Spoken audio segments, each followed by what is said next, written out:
I'm Sini from Brand Esports Request. I play flexible support for the team. I'm not sure if it's really interesting, but I'm really introverted and literally will melt in gathering or exposure. I'm not a competitive person, but here I am competing. I think one of my best traits is that I never stop till I get better in the things I'm doing. So, yeah. For me, I think it's Ali.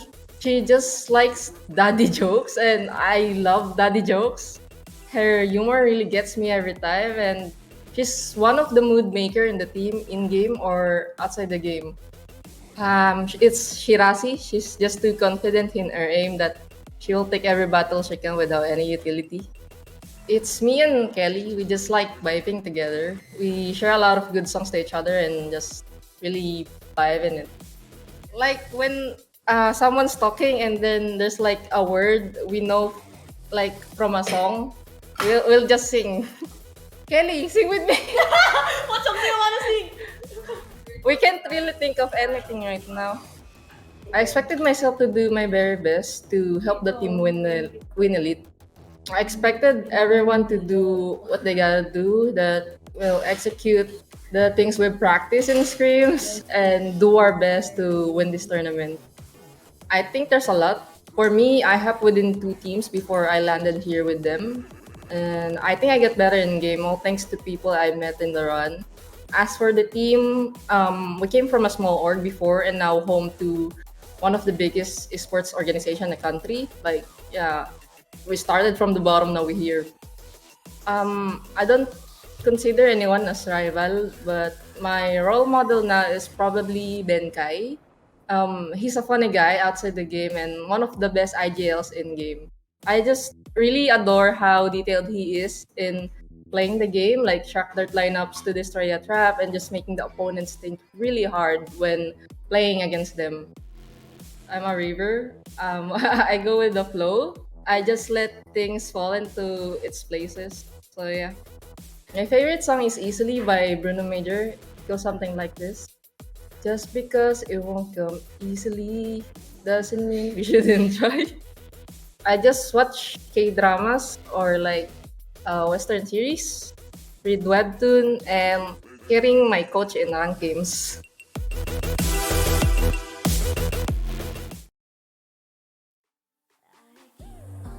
Banging my drum, 'cause the best is yet to come. So I keep holding on. I'll do anything to prove you wrong. As long as I am breathing, yeah, I still stand tall. You see me stomping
Hello, everyone, and welcome back to VCT Game Changers APAC Elite. I was about to say that this is going to be the third series of the day, but in reality, that's not true because we do have another broadcast that's ongoing. And from what I've heard, the match over there is pretty intense, so I suggest you guys check it out as well. But in the meantime, I am one of the fresh faces over here on the broadcast. My name is Likeable. I will be one of your panel hosts. But of course, alongside me over here is one of the beautiful faces that you guys have come to love and know over here on the scene. Of course, it's Donut. Hey! Hey, you caught me off guard there, but thank you so much, and I would like to warmly welcome you to the VCT Game Changers fam. I'm happy to see another lady to join me here in the panel, and I'm quite excited to share this day with you actually, because we've seen both of these teams really fight for their lives already, because there's only one slot left for APAC Elite, and that's why all of these teams, either they fight for their life, they laugh, but they also do cry, as we've seen in the interviews earlier on. Not necessarily cry with a tear, but it's something that they have to really revive themselves up, because it's not going to be over. But at least what we're going to be seeing today is going to be the upper bracket matches. And you, just like you said, you know, every single game matters. We only have a few days to cover all of these matches, and it's just going to be so intense. And at the very end, it's going to be a little bit heartbreaking, especially if we don't see the team that we're supporting to make it out to the very end. But in the meantime, why don't we go ahead and welcome the first team that we'll be seeing in this best of 3 series. And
getting heated, and I already know that you guys already saw these video intros earlier, but me seeing it again over here on the desk is just amazing. But excuse me, Donut, I'm sorry I caught you a little off guard over there, but I want to talk about these ladies over here, especially, let's start with Alter Ego Celeste. You mentioned them. They are the queens right now. They're sitting pretty at the top, and by the looks of it from their previous series, it looks like they're not planning on backing down anytime soon, especially at this point in the tournament. Yeah, not at all. It was a clean 2-0 for the Queens themselves. But, of course, with a little bit of a change in their team, we expect them to really find lost advisors. What is a kingdom without something that's already built up for them, right? But, again, we now see on the right Sway, a leader in the hashtag Ape Army. We all know her to be that type of duelist who will just run them down, just booming and beaming with confidence whenever she would take on these duels. And I expect Sway to actually take on that form as not just an IGL, but also as an advisor of the team. I think in the interviews that we've seen her from before, she had a lot to say about mental health and wellness during the games that they play. And that's the reason why they're able to take on these queens and these giants against them. But now we're looking at the map selection. Yeah, and I mean, right here off the bat, we see all of the bans being taken out of the pool, right? We're going to be seeing Haven, Fracture, and Ascent. I would have loved to discuss a little bit on Pearl like Tash did earlier, but I guess I won't have the chance for this specific series. However, Donut, we're going to be going over here at Haven. And I feel like over here at Haven, the rotations can get really, really wild. And on the side of AE over here, they're going to start off with the defense, which I think shouldn't be a problem for them. I just have a question because I don't know why these teams keep opening up Haven when we all know that this is just an alter ego Celeste map. Like once they pick it, it's like impossible to defeat them at this map. And W Streak Esports female actually struggled with that earlier, getting that 13-1 opening match against AEC. And it's just shaky for the side of Orangutan X. Like, how are they going to counter the plays that they're going to be bringing to the table, especially with Ineri just leading off with that raise that we've been seeing so dominant and so powerful? Well, when it comes to the map selection, at least we're seeing a little bit of a silver lining for the team of OG because Ascent is a consideration and it's the decider for both of these teams. But it's quite funny because the selection of Haven is really the reason why they're playing this in the first place is because they have a 100% win rate. They have never lost a Haven map at all. And now OGT, they might be ready for this selection because, of course, they've reviewed their VODs, but I think there has to be a response here for OGT, not just about the agent selection, but also about the strats. Because I know that we've heard from AE that they're focusing more on the strat and gun plays, apart from just the sheer firepower that Ineri and Iceberg is able to offer. And when it comes down to the agent selection, I do have to agree that the choice of the Astra for both of the teams is quite surprising because of course, the selection together with the Chamber. But do you have any thoughts on what we've seen for the selection? Well, I did see a raise, neon rather, that was popping off at the side over there. And I'm actually a bit surprised on the side of OGT because this isn't the normal composition that we've seen them run in the past. But then again, we have witnessed some roster changes come into action over here. And it has been a while since we last saw these girls over here on Game Changers, which means that they've been concocting the potions and just perfecting the formula for everything that they want to bring to the table. And this is it. Again, like you said earlier, one chance, one slot. And with that, guys, we're going to begin with a game. So I'm going to be passing you guys over to our casters. Donut and Likeable out. All right, thanks Donut and Laika, and we are back into the action. These two teams have been playing today. It's going to be Key, and with me is Quack. We are going to watch this upper bracket series between two of possibly the top 4 teams in VCT Game Changers APAC. And it's just such a sight to behold, right? Like all these teams, they've been working so hard this whole year to really bring it in to this point. It's really something that keeps on compounding. Like they've always been working hard, but they're just working harder and harder right now. I mean, we've interviewed some of the players before, of course FSL giving us additional information, and OG are taking this game really seriously now. Of course, AEC reigning queens, right? We talked about this before. Now they have a coach in the form of Redco from Singapore, ex-TSM, head coach, and now he's providing a lot more structure to how they play, a lot more strategic advances. but OG have also been boot camping right here in our country, and they are here to really frag out. So it's gonna be tough. Yeah, so that's really the interesting part here, right? The teams have all gotten better in their own way. Alter Ego bringing in a coach after a long stretch of dominance. They might have easily just felt like, okay, maybe we don't need to change anything, right? But they wanted a bit more structure into their play, brought in the coach on Orangutan.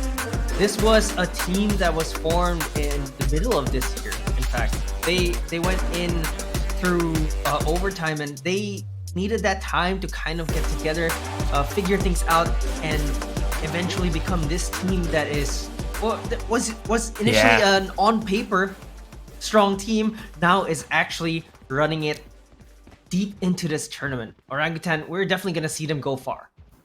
I love that you said that these are the two of the top 4 teams. If we had a power ranking for VCT Game Changers APAC Elite, these two are definitely up there. So it's already going to be a crazy game, and we have some interesting compositions as well. I love that Sway is going with the Neon, and they are starting out on the attack, trying to poke and prod their way into Garage right now. Yeah, it's going to be a slow default for the side of OGT, though. That's a lot of respect for the AE Celes side, but on the side of AE Celes, though, you'll see 3 defenders already on that C side. They know. They have a pretty good read over what Orangutan wants Oh to my do, and they God. already get the first kill. Come There's on. a second kill for Ayumi as well, starting his match off with a bang, and that's a 3rd kill. Orangutan are scrambling right now. There's only 2 of them left in this 2v5.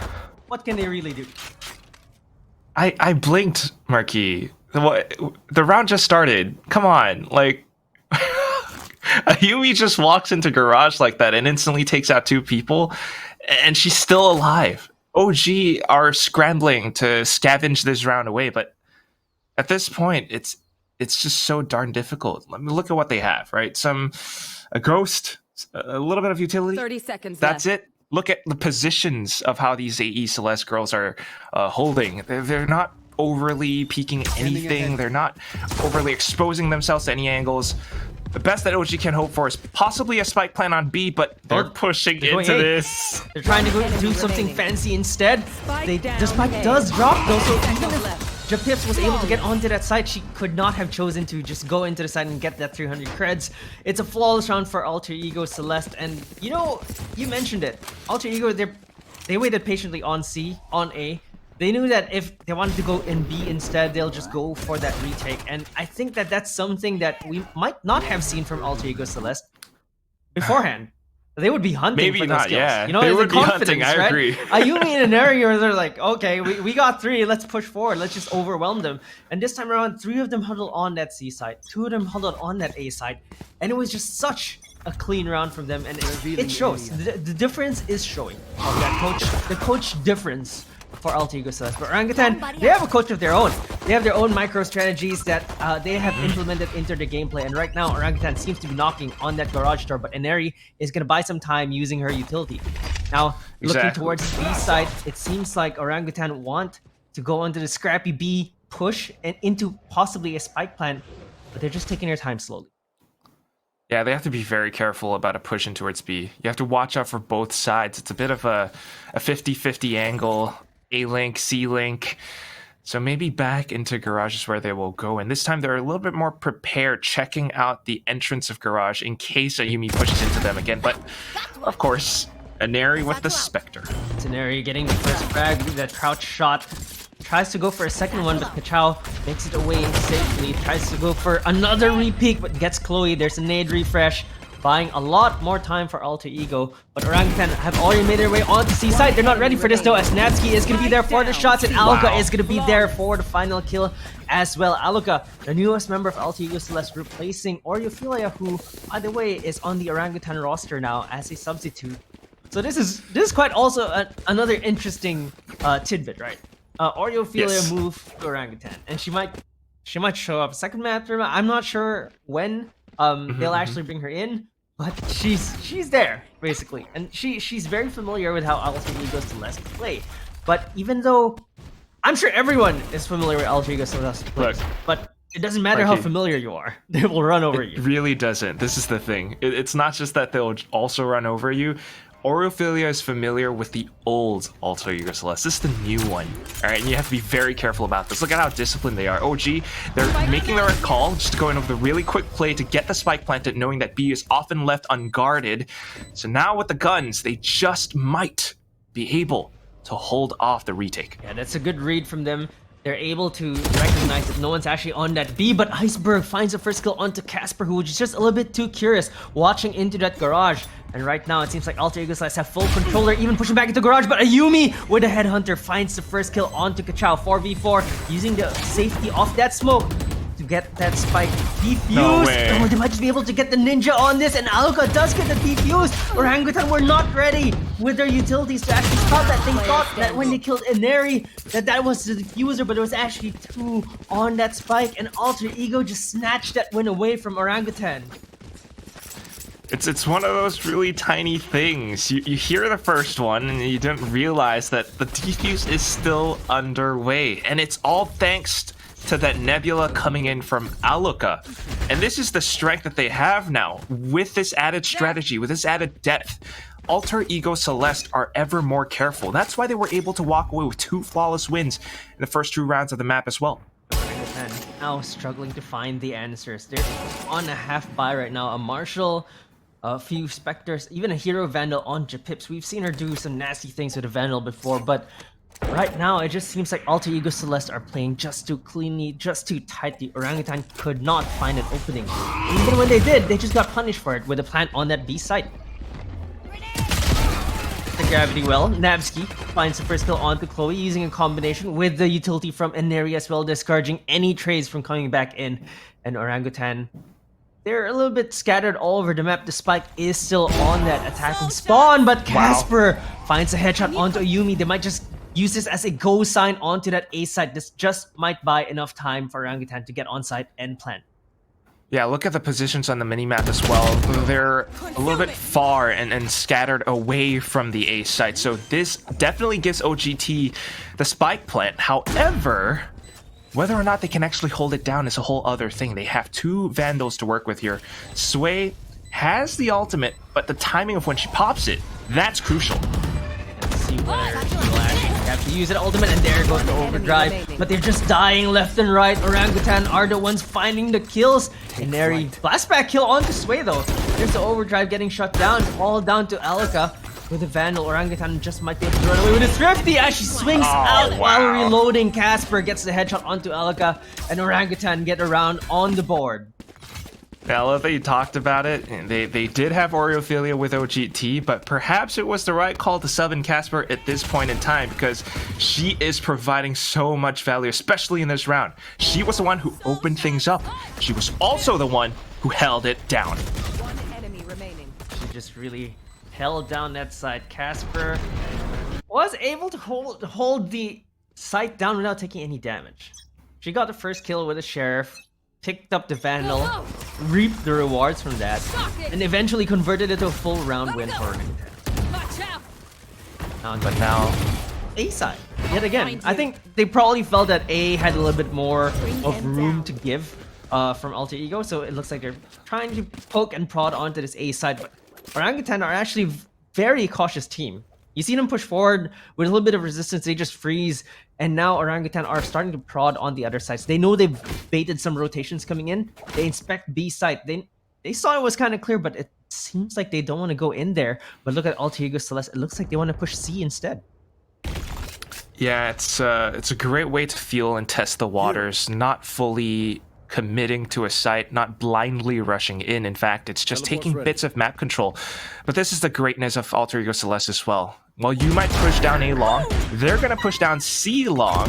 However, Casper is here to play as well, but then Aluka makes a trade. It's a trade onto Chloe, who was supposed to be there to re-peek anyone who might have come for the trade, but instead, Chloe is the one gets taken out. I think Casper was not ready for someone to be 30 there seconds left. yet, so it's going to be a 1-for-1. Time is ticking for Orangutan. They use the Cosmic Divide to get onto this B site. They have their eyes set on it. They're running in full speed. Oh, nice. And this is a better plan for them if they want to play from window. Spike planted. They know that they want to play for this post plant. They are exiting that B side, and they're gonna try what they tried to do in their first buy round that Alter Ego Celeste stole from them. They're gonna hold garage yet again. Sway very low right now, and it looks like they're just going to be on the other side of the wall of each other. And as Aluka tries to swing, but look at that flick, the headshot onto Aluka, and it just looks good for Orangutan right now. There's a defuse coming in, but they're using the utility properly right now. They're gonna buy a lot of time. They know that the spike is still open for them. They have the angle for it. Ayumi finds a kill with that operator, but they just can't get on that spike. There's an aftershock coming out, doing some damage. Sway swings out, tries to get Nancy off that spike. Player standing. Alter Ego Celeste don't have the time anymore, and Ayumi is already running away, and Iceberg is just gonna get caught by that spike, and Orangutan played this much better than they did the first time around. Just absolutely fantastic work from OGT. You see that Cosmic Divide coupled with the Recon Dart from Japips? That was intentional. It cleared out the front half of the site. And meanwhile, the back half, they knew that AECL would not push it. They would not push past it. They were able to get the spike down. And then you got Sway controlling Garage. You got Casper plus Japips just to prevent them from getting even onto that spike.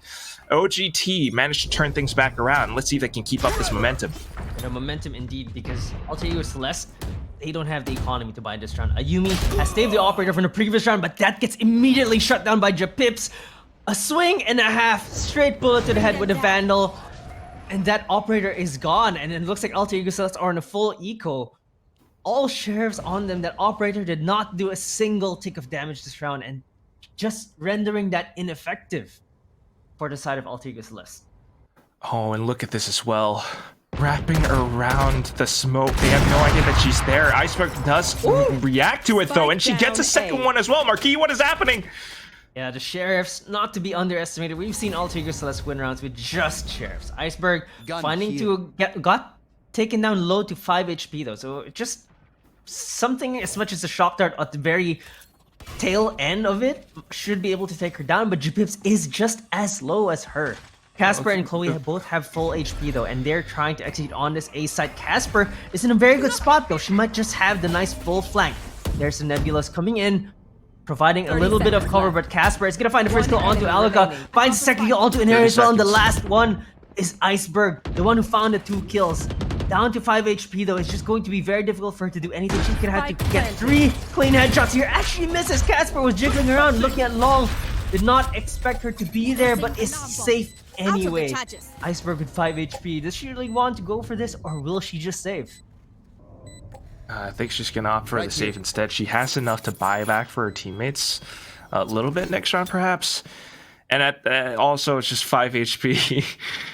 Yeah, you talked about it. There's really not much she can do. A single peek and she's basically gone. But here's the thing, though. They actually... Iceberg did so much work, right? Taking off 2 players' heads with a sheriff.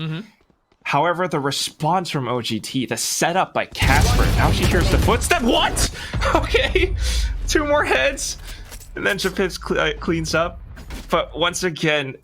It's this play, this idea to actually work together as a team cohesively to come back in to retake that space, retake the spike, and then to get it planted. Yeah, it was really being able to salvage that round. You could tell that there was a lot of discipline there, right? They lost 2 members. Japips slowed down her advance, waited for 2 teammates to come in first, and then slowly just take over that site. They knew they had someone flanking. And I think that was the most important part. Casper is really the one opening this map up for Orangutan. Her flanks, her finding a way onto those sites unnoticed is one of the biggest things that is giving Orangutan these rounds. And right now it seems like they're gonna try to do the exact same thing. They're poking and prodding a little bit. They poked into Garage, dipped back out. Orangutan are just trying to get a feel of the defenses of Alter Ego Celeste. We know them as a team that shuffles their defenses around a lot, and I think Orangutan know that. That's why they're poking and prodding. That's why they're trying to get information. You don't want to give up too many rounds either. So being very careful about this. Iceberg just shuffling back and forth. There's so much map control and presence just from ACL holding these areas alone that they are able to react off of the information. Let's see how OGT actually comes in to dominate the site though. Sway pushing up front, pushing Iceberg back. You know, B is completely open, and they're still thinking twice. I think they wanted to find more kills before actually going for that plant. And there's the plan cancellation. Orangutan know that they still have a little bit of time. And look at this, yet again, the exact same thing happening. Casper is finding an opening and Sway 30 seconds finds the left. bullets through the wall. Casper going onto the side, might be able to find a kill onto logs. The pressure is there. She's still alive though. And I think that Aluka might be able to find a kill, but Chloe finds the first kill, finds the second as well. There's a Rolling Thunder coming in. Alter Ego Celes want to buy as much time as he can. There's a counter Rolling Thunder as well. Kachao is going to be able to get that spike down. The ultimate's just coming in, but Chloe is going to shut them down, and Casper is going to be there for the last kill as well. Orangutan are finding Alter Ego Celeste's number here. This is unbelievable, Mamarki. They look so good. They are so strong in these cohesive takes again. The initial wallbang on towards Inari, it's almost as if they were prepared for this. They went into B, there was that nightfall, and they instantly dashed. They instantly ditched the site, went for the C take instead.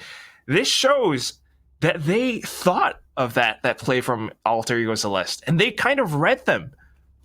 Yep, it's 100% red. Look at this timeout. Like, when you watch Alter Ego Celeste, they hardly ever take timeouts. And the reason for that is because they're always in the lead. But this time around, they do have a coach. When you're one round down, especially against a team like OGT, you definitely want to take that timeout. You want to try to figure out what's going on. And I think that personally, what I'm seeing right now is that when Orangutan take opening duels, they always send two in front to check corners, to get information. Yes. And the first duel that actually happens is Casper finding someone. Normally, not looking at her. She finds a way to get into these extremities, sometimes through the middle. But her lurks are what's enabling Orangutan so much in this game, because Alter Ego Celeste arguably are the best team in this tournament right now. So you don't want to take duels against them. You don't want to challenge them on their terms. What's going on is that Casper, like a friendly ghost, but not so friendly, because she's sneaking behind, finding the first few kills, just destabilizes Alter Ego Celeste. But as I say that, they actually find 2 kills. They say, we're gonna take the fight to you if you don't want to take it to us. They find the first 2 frags. They still have some sheriffs on their hands though, and Aluka finds 1 kill. Casper is there for the trade. Ayumi bounces back in, and it's all down to Chloe, and then off that timeout, Alter Ego Celeste, they found something. And they've also found Chloe alone. Nothing but a Vandal to work with. She has 2 nanoswarms, so she could find some way to flush them out of corners, which is what she's attempting to do. However, you're just too far back. Look at all these defensive angles that Alter Ego Celeste are holding. Iceberg with the peek for info. If they wanted to, they could actually go in for some kind of a flank, but instead it's just going to be that clean double peek. We close things off. Alter Ego Celeste back into the game. It's a low investment round for Alter Ego Celeste as well. They had 4 sheriffs, I believe, and a Vandal. Yeah. Were able to get back from that economical disadvantage coming into that round.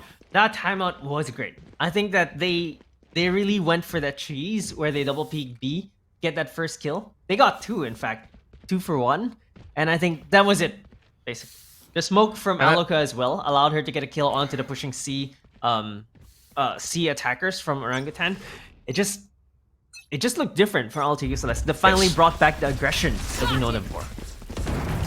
That's a hallmark of a great team as well, right? To be able to perform like that, to win off these after timeouts. Now Sway going on the offensive, tip of the spear into the A site.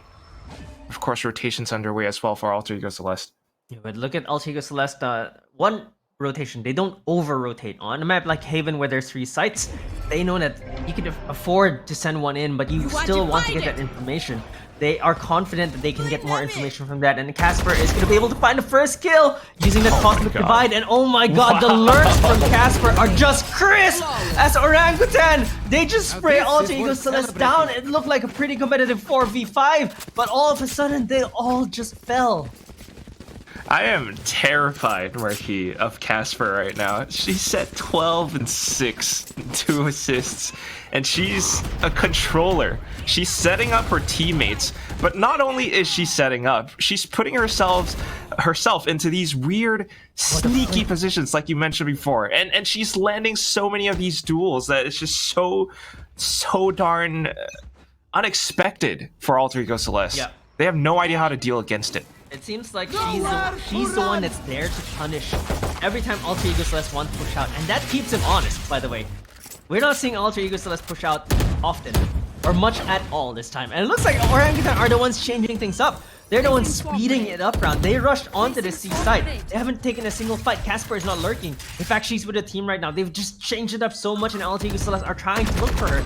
If you take a look at where Alter Ego Celeste is, they're trying to look for information behind, and they're not finding anyone. My goodness. Finding the first kill. Alter Ego Celeste are gonna try to mount this retake in area, but the Hero Vandal finds one as Kachao shuts her down. There's a lockdown being committed as well. Orangutan are not messing around as Nabsky find a kill with the Sheriff. Iceberg gets taken down and Nabsky dips out of that lockdown. She finds yet another kill. Wow. A third one as well with a headshot. With just a Sheriff, she has to reload though. They know where she is. Almost unlikely for her to find anymore, but Japips is gonna shut her down. Nabsky finding all those kills. It was a 1v1. It just looked so close, but it just was not enough. There was just no time for her to do anything. Valiant attempt, but at the end of the day, it's still OGT with these set pieces, these set plays, especially making use of the lockdowns to push people off of sites. And they're just great at reading the situations as well. Alter Ego Celeste are actually playing catch-up at this point, and this is a look that we haven't seen before. Now they're trying to change things around with a Yuumi on the operator. It immediately gets shut down. Sway wanting to be the tip of the spear, but the tip of the spear meets a shield. And that is Ayumi on that chamber. We've seen her. She's pretty much chamber main now. Remember, Ayumi used to be, oh yeah, Ayumi's Jet. Like, it used to be a double duelist for Alter Ego Celeste, but on that chamber, she really is able to lock these sites down and just not let anyone come in. And we're starting to see that with these setups from Alter Ego Celeste. They're starting to find these first kills. Exactly what they wanted, by the way. Orangutan, we're not giving it to them, but they finally found it. Well, it's still scavenging and looking for other things. Orangutan have swapped back to the B side where they find an opening after taking out Alika. Spike instantly planted, and now they have to set up for post-plant positions. They were pushing in towards the link, and that is where, unfortunately, they will start to crumble a little bit. Marquis, this is Japips in a 1-on-3 situation. Yep, 1-on-3. We've seen her clutch before. Japips on this Sova has been absolutely amazing, but it's gonna be an easier clutch if there's no one behind her. Someone is already creeping up. They fake the defuse. Japips walks out. She's not giving up much information, but Ayumi might be able to find the back of her head. That headhunter. Oh no, she whiffs. She misses, but she gets the last shot anyway. Gets the headshot onto Japips. Didn't have to lose Nabsky there, but Ayumi a little bit of a panic there. I think that Japips, Last round. if everyone were in front of her, probably had a much better chance. Yeah, not too shabby, but still, it's down to a 5-6 score line, and this is where things can get a little bit dicey because it's not that big of an advantage as we move forward into the second half. We're down to the last round of the first half, and both teams are basically neck and neck, Marquis. Yeah, it's really neck and neck. Even after Orangutan seemed to have found Alter Ego Celeste's number, Alter Ego Celeste find a way to call back, keep it close, not too far. And it looks like that overdrive is going to get committed. Sway just running in, really leading the way. Does not find anyone though, just going full forward. There's the Rolling Thunder coming out. Sway gets taken on by Alika, but it's exactly what they need to open up the site as Chloe comes in. Ayumi finds one before falling though. They have control over the site, but still a 3v4. They don't have the numbers. The rest of Alter Ego Celeste are just prepping for this retake. They know they have the numbers. Oh no. Alika finds the first kill through that corner. Chloe though finds a headshot. Wants to use the lockdown, drops it down, and Neri finds Jupipto, and Chloe is gonna get taken down by Alika. Did not expect yet another one from Garage, and Alter Ego Celeste make it a tie game. A little bit of a Hail Mary push, if I might say so myself.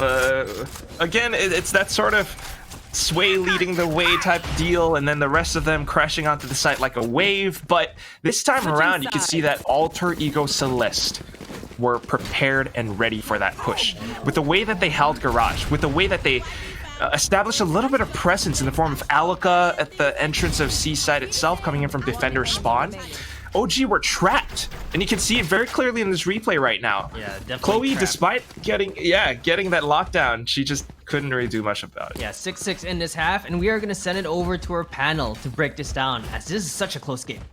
Panel, take it away. Such a close game for both of these teams. It's definitely unexpected because AE Celeste, they're looking like they're mortals against a team of hashtag Ape Army. OGT showing us what they've got against AE Celeste's map pick. Oh goodness, I don't even know what to think. At first, I had the idea, okay, maybe this is gonna become one-sided, but clearly OGT had a plan. They're like, in their heads, they're gonna be the first team to take down these queens out of the map pool out of this map pick that they've been choosing and just winning every single time this past year. But it's just been incredibly insane. I want to ask you though, in terms of team play, which of these two do you see that is really stepping up over here in Haven? Well, we expect that from AE Celeste, right? But the OG that provides, the synergy that OG provides when it comes to the map is so much of a mountain for AE to climb. That's why the lead was OG's initially, right? And they swept it. They swept AE Celeste off their feet when it comes to those unexpected plays. And I would really like to take note of Casper giving the amount of space to be taken to her is just something that AE doesn't really expect. Look behind you, it's actually going to be Casper the Ghost getting these double kills and triple kills. And if that's not something that AE Celeste did prepare for, then what more about the defense, right? Another thing that we did not expect is Chloe to be part of the team always when it comes to the strategies. The KJ utilities wasn't just about making sure that there aren't any flanks, but it's making sure that these spaces are controlled by Orangutan. And AE Celeste, they did falter for a bit, but they did revive up a little bit, causing it a 6-6. Oh, I'm really excited to see how the other half is gonna go, especially with all of the utility shuffle that's been happening on this half. What more can happen over onto the next half? But that is it. Halftime is right about over. We're gonna be passing you guys over back to our casters.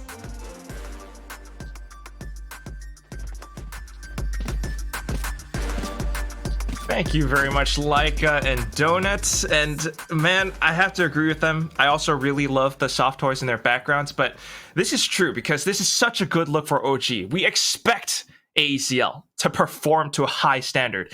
But the fact that this first half ends in a 6-6, oh boy. Yeah. OG are here to play. I do agree, and we can tell that they've really stepped up their gameplay on the side of Orangutan. They're coming in together in this tournament. They've been working. They've had a rough start in when they first entered the scene as this team together, but they just stuck with each other. They just kept upgrading a few pieces here and there, and solidifying strategies around. And I think they finally found that roster to be able to make a deep run in this tournament. And as we go into the second half, we're gonna have to see if they can hold off the onslaught that is Alter Ego Celeste, because this is an attack side map after all. And going in even, I think they expected a better score than that. Yeah, they definitely did, and you can see it affects their confidence a little in the way that they're exploring this map. Because of the lack of map presence, it allows for Sway to actually push down mid that way. But now she's found herself in a bit of a situation as she's pinned down, uses the slide to get out of it, but still tagged up through the Nebula. Yeah, just a little bit of too much utility thrown at her, and I think that she was expecting to be able to use that speed to get away, using that slide to get back into safety, but the walls are not that strong. They still got shot through that wooden wall, and unfortunately for her, was punished. So Alter Ego Celeste now trying to go on to this A set where there's one lone defender. It's all down to Chloe playing on that sewers, letting them in, knowing that her teammates could still come in first before she takes any action. They're just gonna go for this retake. She has a frenzy in her hands. Alter Ego Celeste get the plan. Oh no, they don't get the plan. They cancel the plan. In fact, it's Alka tries to creep up onto Chloe, finds a kill onto her, but the rest of Orangutan are already making their way from A main. Casper flanking it again. Chow finds one, finds a second as Iceberg takes your pips down. It's all down to Casper. She's the one lurking. She's the one flanking. Is she gonna be able to find Alka? Tries to swing forward, not landing her shots. They're booked so low. Casper needs to reload. Buys a little bit more time. She has quite a bit of time to play with here. Drops down a star, pulls him in. Just not enough just yet. Not landing the God. shots though, Casper. She gets one, but Alka eventually takes her down. She was so close to making it happen. But my Alter Ego God. Celeste get away with this round. And you can feel that the pressure is on her shoulders as well, Marquis. I felt mean, it. Casper, go get a massage after that one, right? Because placing the star and instantly using it as a gravity well takes fast fingers. And then also just to try to hit people who are dancing back and forth around cover on two opposite sides, especially when the spike is like beeping away. It's not comfortable. It's not at all, and Orangutan, I think they wanted more from that. They had the positions, they had the kills. They almost had the flanks. Alter Ego Celeste were really confused, but just not landing those shots. 10 HP is what separated a pistol round, and that pistol round might be pivotal to winning this map, in fact. As Alter Ego Celeste, they've already made their way onto this A side. They're already pushed down deep. Yep. As Inari takes Casper down. No sneaky from you. There's a nade coming out from Inari as well. Takes down Sway. Now down to 3v5. Inari is just holding them back. And right now, Orangutan don't have any other options except to go through A. Straight on, head on with Classics, a Frenzy. Dude. It's just not much they can do. Effectively blinking across the site is what Inari is doing, and they have this newfound confidence because they won that pistol round, like you mentioned, Marquis. So now it's the retake coming in from OGT. They only have Classics and Frenzy. They walk straight into the choke point. Remaining. They did get choked, and Inari almost got that ace, but Japips shuts it down. That's a moral victory for Japips. She's not gonna let Inari get that ace. She has had so much already, but nope, it's gonna get shut down this time around. And shutdown is what we witness in front of our very eyes. The way that Alter Ego Celeste play when they are confident enough to go in for these quick, fast pushes. When you're playing against a team that goes at such a pace, you have no choice but to play catch up, and that's what happens to OGT. Now, though, OGT has the full buys. Alter Ego Celeste lacking a little bit of firepower, and that means they're gonna have to approach this a little bit more carefully. Yeah, lack of firepower, but not a lack of talent, because that headhunter is still going to be very dangerous. But it looks like it's going to be Chloe on the receiving end of this attack yet again. Has to back away from this A site. They want to go for this retake. Instead, they have the full guns. They don't want to lose it right now to Alter Ego Celeste, and they've already made their way onto the mount of the A site, but are still waiting. There's the Rolling Thunder coming in. They're going to execute, but no one is going to get stunned. That Nano Swarm is going to buy some time, as Alter Ego Celeste are already positioning their planting towards the back side, the front side rather, of A site. And Orangutan, they have the guns. They're ready to go for this retake. Go, go, go. Unfortunately tagged up a little bit though. Again, we talk about this so much. A side is always the most difficult to retake. It's effectively 2 choke points, and you can't really drop out of heaven easily. So they really need to find some kind of a pick outside of A link. But look at how AE are holding this.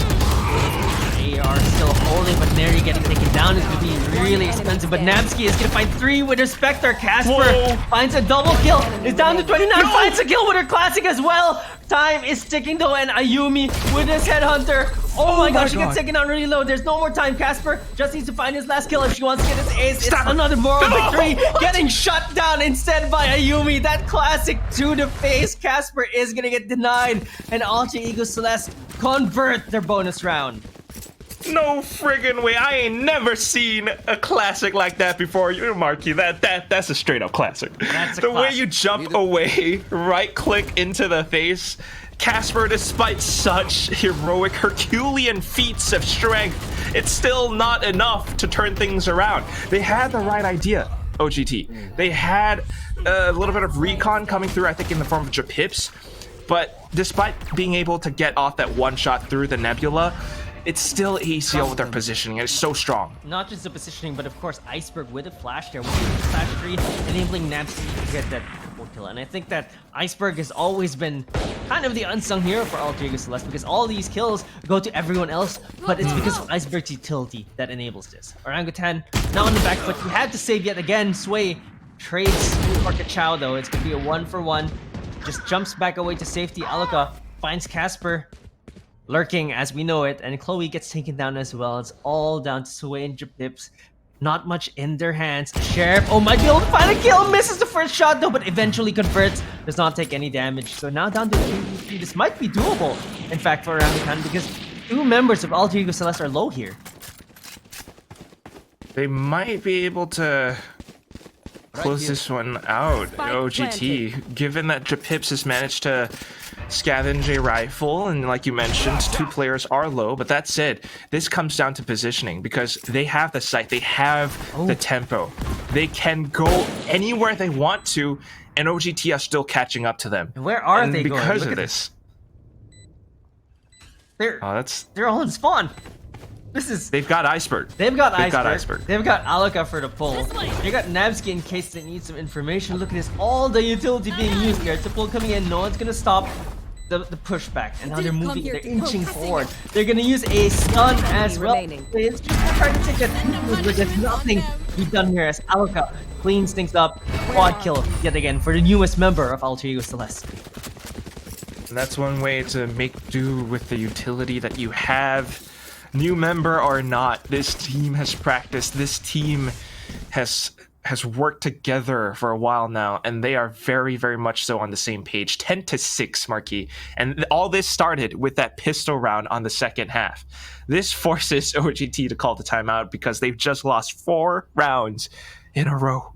Well, it's a good time for the timeout. They've got the creds for the guns. They've got an operator. They can change things around this time. I think that they did not expect to lose their buy round, and the eco round after that, they said, okay, well, it's an eco round, let's just let it go. So now this timeout coming in is definitely for Orangutan to stop the bleeding. And you're right, it got out of control. It was 6-6 coming into the second half, and all of a sudden, from that pistol round, it just snowballed into a 10-6. It looks like Orangutan were never in the lead at this point. Well, whatever the lead might be, I sincerely hope that OGT can make this close because they have what it takes. We saw the potential that they had. It's just that right now they haven't quite found it. They haven't quite found the way to work against Alter Ego's approach to attack. On Haven, they have so many different options, and at times we see OGT trying to peek out. We see OGT trying to assess the situation. But it's still not quite enough because ACL just seemed to be that fast. They're just playing fast, sometimes just pulling the carpet from under them. And here's the fast right now as Inari tries to go in, but Casper shuts her down. Ayumi mixes the trade though as Chloe has to play forward. Gets taken up by Ayumi yet again. Kachawa is going to be there for the trade. Runs back to safety. Is on logs right now. She does not find yet another kill. Iceberg shuts her down. 3v2 right now. Japips and Sway. We've seen them before. The last 2 members yet again. Can they actually change it this time around? Can they actually take this round back? As the Nightfall is used to secure this round, Alter Ego Celes are not messing around. 3v2. They're respecting the last 2 members of Orangutan. They're respecting Japips and Sway here. It's a bit of respect, but it's also a bit of a save as well for OGT. Sway, with such a high value weapon, she's still actually peeking back in. Yeah, they're putting back in. There's the flick. Finds the first kill. Starting to look very doable for them. 2v2 right now. They get some information as well. They know where Iceberg is, but the time is ticking and they need to act fast. Japips finds the first kill. 2v1 now. They should have an inkling of where the last player is, but the no-scope does not hit as Aluka shuts it down to clutch 1v2 for her. The spike is probably going to take her down, but it doesn't matter because they're up 11-6. That's another clutch coming in from Aluka. And it all comes with the Phantom Sprays, with her utility. It starts with OGT being able to shut down Inari, but then as the play unfolds in front of us, that one whiff from the operator at close range unfortunately cost them the round. It even just narrowly avoided Aluka. You could see the trail whizzing right past her. Yeah, and Ayumi starts the round yet again with a kill onto Sway, wanting to peek that, wanting to jiggle that, but the 2 times that she's done it on that seaside with Ayumi on the operator just got shut down. She's just too strong and too fast to handle right now. Like going to be a push, but the stinger, the buff stinger on Chloe, taking Inari down quick, punishing her for pushing too far forward. But Nebsky is going to be there for the kill onto Chloe. Ayumi finds another kill onto the lurking Casper yet again. Her lurks just not have been effective in this defending half, and Alter Ego Celeste look like they're going to go into this match point right now because Orangutan only have 2 sheriffs to their name. Coming onto the side right now, these 2 sheriffs coming in. It's time for no kills coming in for Orangutan. They don't find a single one. Alter Ego Celeste have warmed up, and from a 6-6 that looked really close, we were talking up Orangutan. It's now a 12-6 Quack. Yeah, they just at the start of the second half, they flipped a switch. They won 6 rounds in a row, and we are at match point. It's a little bit tough, and this is one of the things you have to admire about ACL. They are such a fun-loving team that they don't really let the downtimes get to them. They are still able to play in such a relaxed manner that they are just able to dominate sites. And dominating the sides, dominating on the attacking side, and that's what we were saying coming into the second half. Can Orangutan still slot? And so far the answer has been a complete no. They have not won a single round on this defending side. While their attack was really good, the defense just not great. Ayumi finds the first kill. Bomb grenades out. Found them. And now a sudden rolling thunder. It's Inari just trying to displace them, push them away. The spike not quite committed yet. They might think it's a B, and they are actually biting into that bait. And they're biting onto that bait. Alter Ego Celeste are already onto the C side. 3 members already on that side trying to establish a post plan, but Chloe is going to be there to shut Iceberg down, not expecting her in that corner. Kachao is also in a great position to stop Nebsky as Sway finds her first, and it's now looking good for Orangutan. They just might be able to get around in the second half. There's the lockdown being committed as well. They don't want to go out just yet. They don't want to give up this map. Alter Ego Celeste and Aluka pushing forward, gets stunned by the relay ball, pushes forward, finds a kill, but Sway is going to be there to shut it down, and Orangutan finally get around in the second half. Yeah, being able to recover themselves from such a losing streak, they are able to turn things around for the moment, and that's because you can collect yourselves. You might have lost a player at the start, that's okay. You know where that hit is going towards. You saw that rolling thunder, and that's why they were positioned around this B site, not over peeking, not overextending, and in doing so, picking apart ACL as they peeked into them. Finally being able to figure out the attack from Alter Ego Celeste. And it started from shutting down Inari. Inari's push forward, just really punishing her. And now it looks like it's Orangutan taking the fight to Alter Ego Celeste. Suddenly changing the pace again, indeed, Marquis. They love to, at times, hold, at other times they peek out. And that's something that you can do if you have a Neon in your composition. ACL are afraid of this, and that's why they're playing default right now. Yeah, they're playing a slow default. Orangutan, they have Sway playing at A long. It looks like she's going to be the one to receive. Star comes down. She should get a little bit of information here. There's a Nebula coming out. Gotta go. There's the Prowler. Does not find anything, but knows that someone is there on A long. It looks like they're going to commit to this A push though. Alter Ego Celeste, as they have the spike here. Ayumi is finding the lurk, starting to try to get on the B side. Knows that there's alarm bot there. Shuts the alarm bot down. There's the nanostorms coming out, discouraging her from pushing forward. But the rest of Alter Ego Celeste, they're already making their way onto this A side. There's 2 defenders from Orangutan waiting, and they're ready to receive. Alright, stuns. Stuns are coming in. Relay bolt out. Japips is going to be there to take the first kill onto Inari. Has to wiggle away. No trades coming in because of the fast lane. As Sway gets taken out by Nebsky as well. And looks like the Rolling Thunder is going to get committed. Kachao stops the plan, in fact. They really don't have much time here. Iceberg is going to have to stick this. If they take it down, it's going to be done. They're going to be done for. And Casper is down to this 1v1. Iceberg, the only one left remaining. She's the one who planted the spike. Casper should be able to get this. She gets the headshot, keeps Orangutan in this game. When you thought it was pretty much over for Orangutan, they find a way.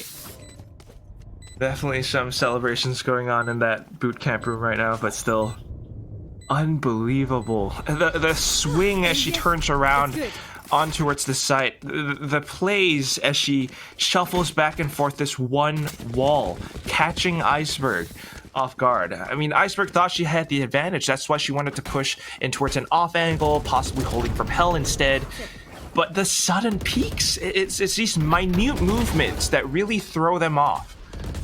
Yeah, it's the little things, right, that really secure that round. When it comes down to One enemy remaining. teams that are so closely matched, like these two teams, it's just those small things that could win you the round. And it's the small things that are keeping Orangutan in this game. But for how long? How long can they keep this up? 4 more rounds is all it takes. They are feeling it. Taking more control over the map. AECL now somewhat more turtly, just holding the angles instead, playing the defaults, the same old defaults. If OGT can actually hold down A this way, A lobby that is, that effectively blocks out this one site, meaning that ACL has no choice but to approach either C or B. Ooh.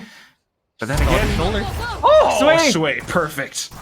Finally finds that first kill. She's been losing those first kills because Ayumi was staring down wherever she was holding, but this time around she shuts down Neri, and that's a high value kill. First blood is always a high value kill. Like Casper finds one, gets a second as Oh well as my Ayumi tries gosh. to duck out, but there's a third for the trade. Iceberg takes her down. She was not expecting that, but I think she did enough damage to Alter Ego Celeste because it's down to 4v2 now for them, and Chloe has control over the side. Gets flashed though. Iceberg with the utility yet again. Gets stunned though. Jimmy is gonna be there. Assassinates her from the top to jump onto the box.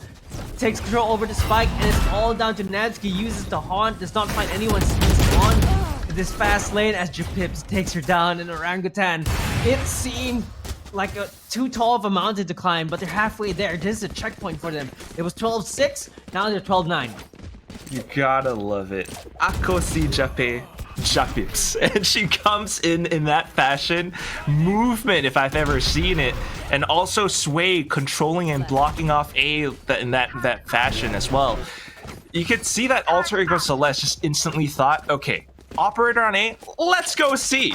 Well, they kind of thought wrong. They might have been able to get a bit of an entry coming from Iceberg, but the rest of the squad were ready for this. 3 more rounds, Murky. 3 more. 3 more in this round. Looks to be very difficult for Alter Ego Celeste to win because they have 4 stingers. They know that the stinger is great, and they know that if they take the stingers onto the side, they have a little bit of an advantage. Neri uses the blast packs to go in, but gets taken down by Kachao, who's just eagerly waiting. Finds a second kill as well, but Iceberg is going to be there to spray her down. Pips is going to save it for a 1v1, 1-for-1 though rather. This gun is going to be stuck on that B link, and then Last player standing.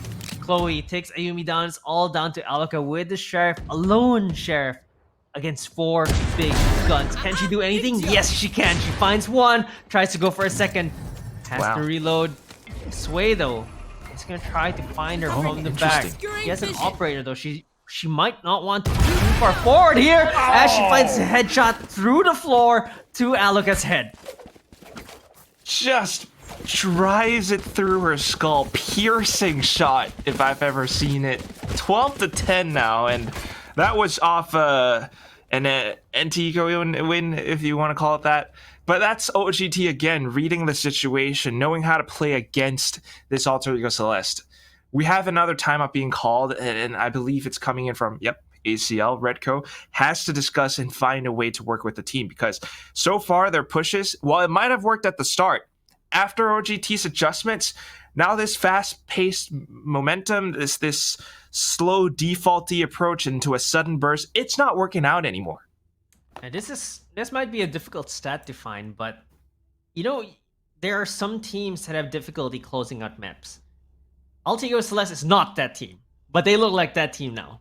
Which is so strange. From 12-6 to 12-10, it's just so uncharacteristic for them because they've been very dominant. So I think it's going to be a low percentage that they're not able to convert a 12x lead because they always win. That's the thing, right? They always win. And when have they felt this type of pressure that a comeback is mounting from the other side? Normally, they're the ones coming back from a big deficit. Alter Ego Celeste are the ones that are defying the odds. But this time around, it's Orangutan finding all these stops, all these rounds when Alter Ego Celeste were feeling like, okay, we closed this out and won, right? Won. And then now Orangutan is breathing down their necks. And Orangutan trying to find the first kill, finds the stun. They saw the head though, and Sway gets the information. She knows that she might be able to find a kill here. Just holds sewers, and there's a Nebula for safe entry. Almost. Already getting to the side. Almost got that blind kill, you're right. But the defense is still here. Japips is there to help Sway out. And looks like the rotations are going to come in for the side of Orangutan. There's the Rolling Thunder getting committed. The Relay Bolt is going to find some time, but the Prowler is going to get some information. They know she's in hell. There's the C's coming out, and Neri with the pain shells. There's a combination coming out. Ayumi shuts down Kachao as well. Is this the coaching? Is this the information coming in from the coach? Japips gets one. Stops the plan for a little bit. 2v4 right now. But Alter Ego Celeste look like they're going to be able to close this out as Orangutan. They do not have ultimates to use, but Casper is going to find the first kill. It's a lot more doable, a lot more digestible in this 2v3.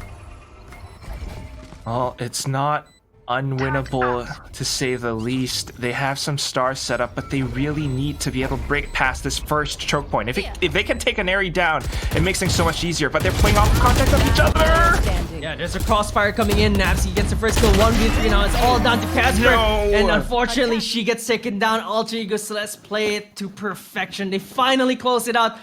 I don't think they were ready for Orangutan to get so close. I don't think they were ready for their 12-6 to become 12-10. But that timeout, that was the difference we were calling out at the very beginning. The coach coming in, being able to tell them, okay, like when something is wrong, we do this, execute. And just that timeout into the round win, that was what they needed. That was what they were looking for since up 12-6. And Orangutan, props to them though. They brought it so close round after round. Some clutches left and right. Some just uncharacteristic misses and maybe even gaps in the attack from Alter Ego Celeste. But Orangutan found ways to take advantage of that. You have to love the way this new look feels on OGT. The way that they are able to so confidently come back from a tough play. But you know what? Let's let our panelists break that down, and we're going to throw back to Laika and Donut. Take it away.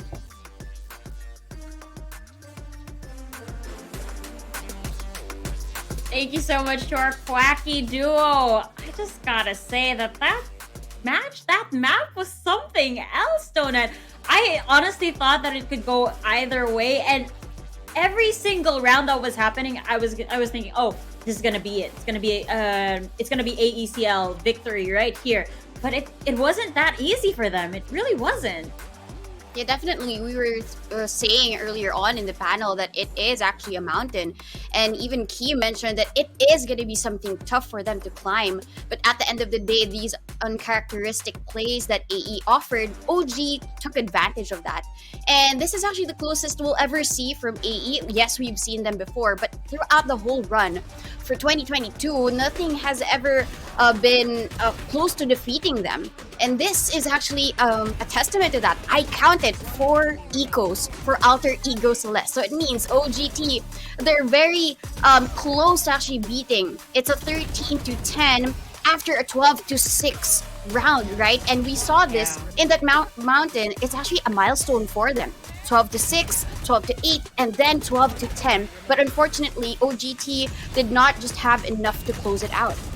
Yeah, they might have taken the loss in this specific map, but that run itself was incredibly impressive. I'm sure that everyone who's watching right now will have to agree with us. We know how AECL is with this map. Haven is their home court. It's just their comfort pick all around, and it really shows. And actually, one of the things that I was looking forward to on the side of OGT was, when is Sway gonna take out the operator? Because when she's on that op, it's just crazy. The amount of impact that she was able to bring to the table because of her op shots and those first kills is just amazing. But on top of that, of course, you mentioned this earlier, Donut, Casper, not so friendly ghost for the side of AECL over here, just really being the MVP on their side. But on the other side, it was Nabsky and that beautiful Fade gameplay that she was showing. Definitely, the amount of information that Nabsky is able to offer to the team is what made them win these rounds. Yes, it was looking a little bit shaky for AE Celeste, but they are there to close it out. With a lot of the first kills going on towards AE Celeste's way, it just really goes to show that even in attack, they are in it to win it. We saw a lot of these rounds go in favor of AE Celeste, but it came a bit late for OG to find out their footing in this specific half. So it was just unfortunate that all of these gameplays that they were able to find out these strats, Casper is still being able to pop off together with Sway's operator, right? It all was a little bit late to show up, so that was just unfortunate for OGT. It really was unfortunate, but you could tell that AE Celeste was really rattled over here. I mean, the amount of overtime, not the overtime, the timeouts rather, that were called in that game, kind of sus. But in the meantime, guys, we are going to be off to a quick break, but when we return, it's map number 2 for these guys.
We are back here at VCT Game Changers APAC Elite. It's gonna be game 2 of AE Celeste versus OG, and we are pretty excited with what will happen with Fracture. AE Celeste brought the mountain back in their favor, and we said that they are gonna go through Mount Everest, but they are Mount Everest.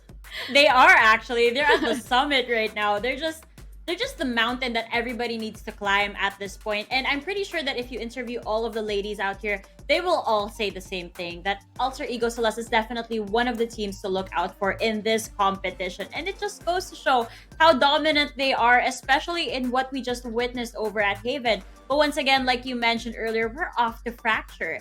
And I gotta say, to me, Fracture, it just feels like a circuit, going round and round and round, because you have these two long ropes in the middle.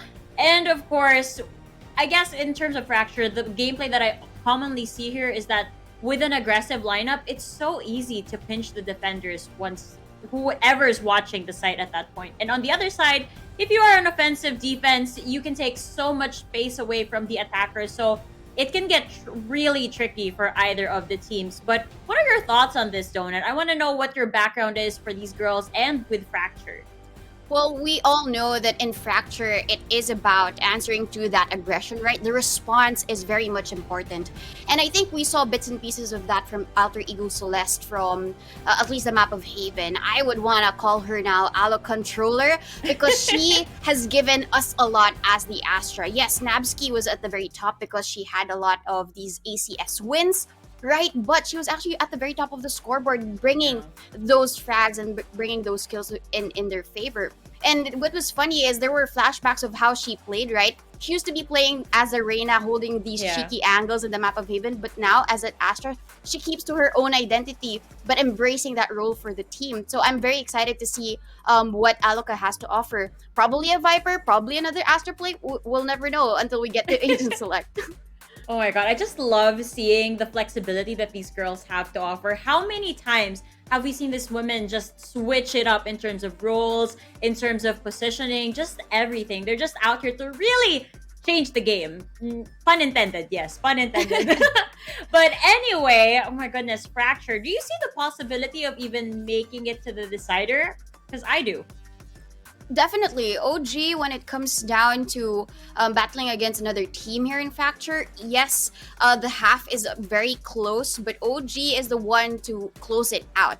With the amount of experience that OG has in this map, I feel like OG has more to offer when it comes down to the flexibility of the team. When in fact, at least in previous games that we saw Fracture played by AE Celeste, they just really go back to their roots, right? When it comes to their roles, we know that Ayumi will be embracing that chamber. Ineri will be that duelist for the team, but I'm not too sure with how much of the patches have they already embraced and munched on, basically, because we've never seen them play this map just yet, at least of recent. Exactly. I mean, they can surprise us. What if we actually find a Phoenix pick out of the blue, right? That would be awesome, actually. Ladies, if you are listening, please feed us that Phoenix pick. We would love to see that over here on Fracture. But another thing that I am curious to see, I've been loving the Fade picks. I mean, Nabsky, phenomenal Fade gameplay over there, but I want more people to actually pick it up over here because the assist potential, the impact that Fade can really bring to the table, it's just so good. I would describe Fade as one of the most offensive initiators with all of the prowlers, the information gathering. It's just so good for the team. And it could be good at both of the defensive side and the attacking side, because the C's just gives you so much of that favor, right? When you throw it in, the decay is so high that even just a stray bullet can actually mow you down. Apart from that, I think the control and the use of where you want to really throw your utilities gives Fade so much of that advantage. You can use the Prowler, control it the same way as a trailer would be, and at the same time, really master all of these lineups with the haunt, right? Sometimes the haunt can be thrown in places that you will never know where it could be, where it will land, and it'll leave you guessing, where is that? Why am I detected by it? And I feel like Fade has so much to offer in this map, not unless, of course, you've already mastered that as well. Because AE Celeste, for sure, even if OG has more experience, their win rate here in the map of Fracture is very, very high. Oh, that's gonna be really, really scary on their side. We have seen Sway on that Neon. I do wonder if they're gonna be bringing out the Neon over here. I know that they're quite comfortable with bringing out the Raze, and I totally understand that. With Raze's utility kit, it's just perfect. You've got paint shells, you've got your satchels, and it just allows you to clear so much space. And with a map that also has a lot of tight corners to clear out before you actually are able to enter or retake a site, it's just so crucial to have these utility. And I feel like it's gonna be really messy. That's the term that I can think of right now to describe what we're gonna be seeing once the map progresses or once the match progresses in this map. It's just gonna be so chaotic. But I don't know, what do you think? Well, I think it depends on the selection of the duelist, right? We all know that Sway would prefer the Neon, but Inari do be picking that Raze at most always. But we're seeing here Inari hover over that Raze. It's the other way around. Ayumi will be the one playing the Neon instead.